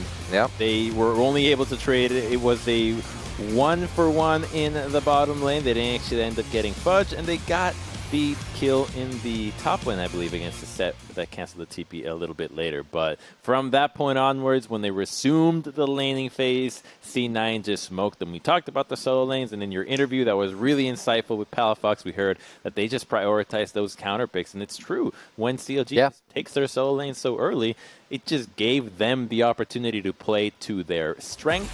And those are strengths that have won Academy in the past, and they are not shy about them. Here's Palafox with a 1v2, no less, against Wind and Phil, who already had such a hard time in the bot lane. Thank you for the picks. We thought, hey, Aurelia really for Palafox? Yes, really, just putting on the pressure, continuing. Diamond as well had such a great game. He was cleaning up kills on the bot side of the map, throwing out emotes, and really the team just playing all out brutally this game. Deus did what he could. Really big props to Deus for each game. He kind of got pushed around in the top, but still showed great promise there in each of the fights and being able to try and turn the tide. For CLG, the big emphasis was the laning phase in the draft. I think that's one thing that they can shore up into next season if they stay together. But this is now the last, or one of the last fights for C9, where they just routed CLG all to the back of the river and then just obliterated them. They chased them down, and there was nothing that they could do. The fight had just been played so well by C9, knowing who they needed to watch out for. The only targets that were a danger were the engage of Malphite and Jarvan. If there was going to be follow-up in range, if there's not, let him jump you. Who cares? They're not dealing any damage. They're just putting themselves out of position. All right, so with those games finished up, we know what our finals is. Let's take a look at the bracket and see how everything played out and how we got to this spot. We've been whittling away at the teams for weeks now, and TSM versus C9 is our finals. Where have I heard that before? A few times. I think it's happened in a few games here and there, but this is the final that we deserved, all split long. They were the top two teams the whole way through.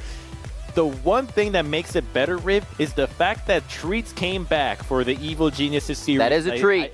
I don't know if he's going to play against Cloud9. He should, because he was the player that was playing the whole way through. Maybe he's playing double duty with LCS in the Academy, getting that extra practice for playoffs. But the roster with Treats looked way cleaner than with Bio. Obviously, they had so much more time with him. It was going to be the case.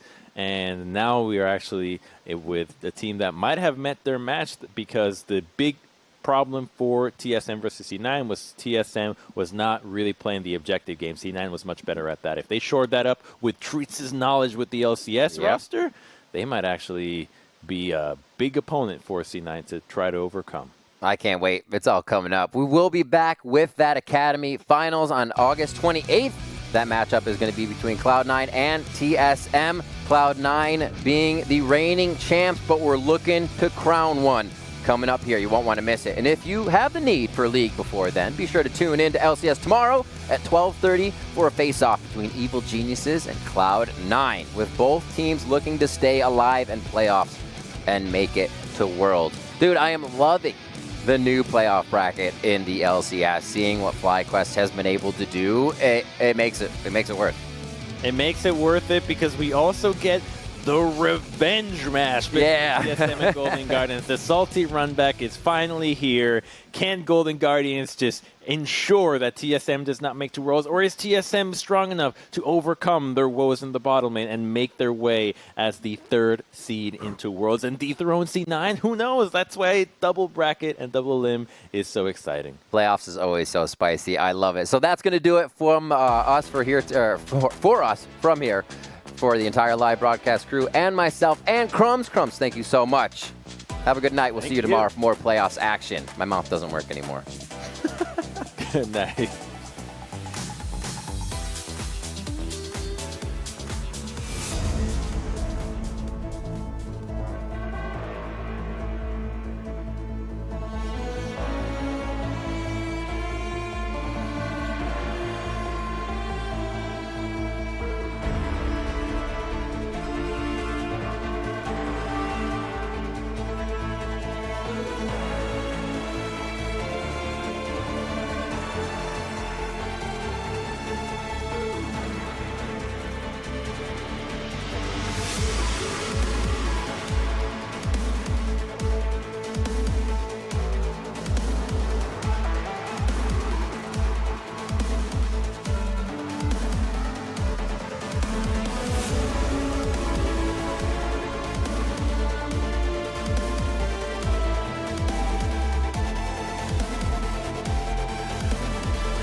Tell me where do I go?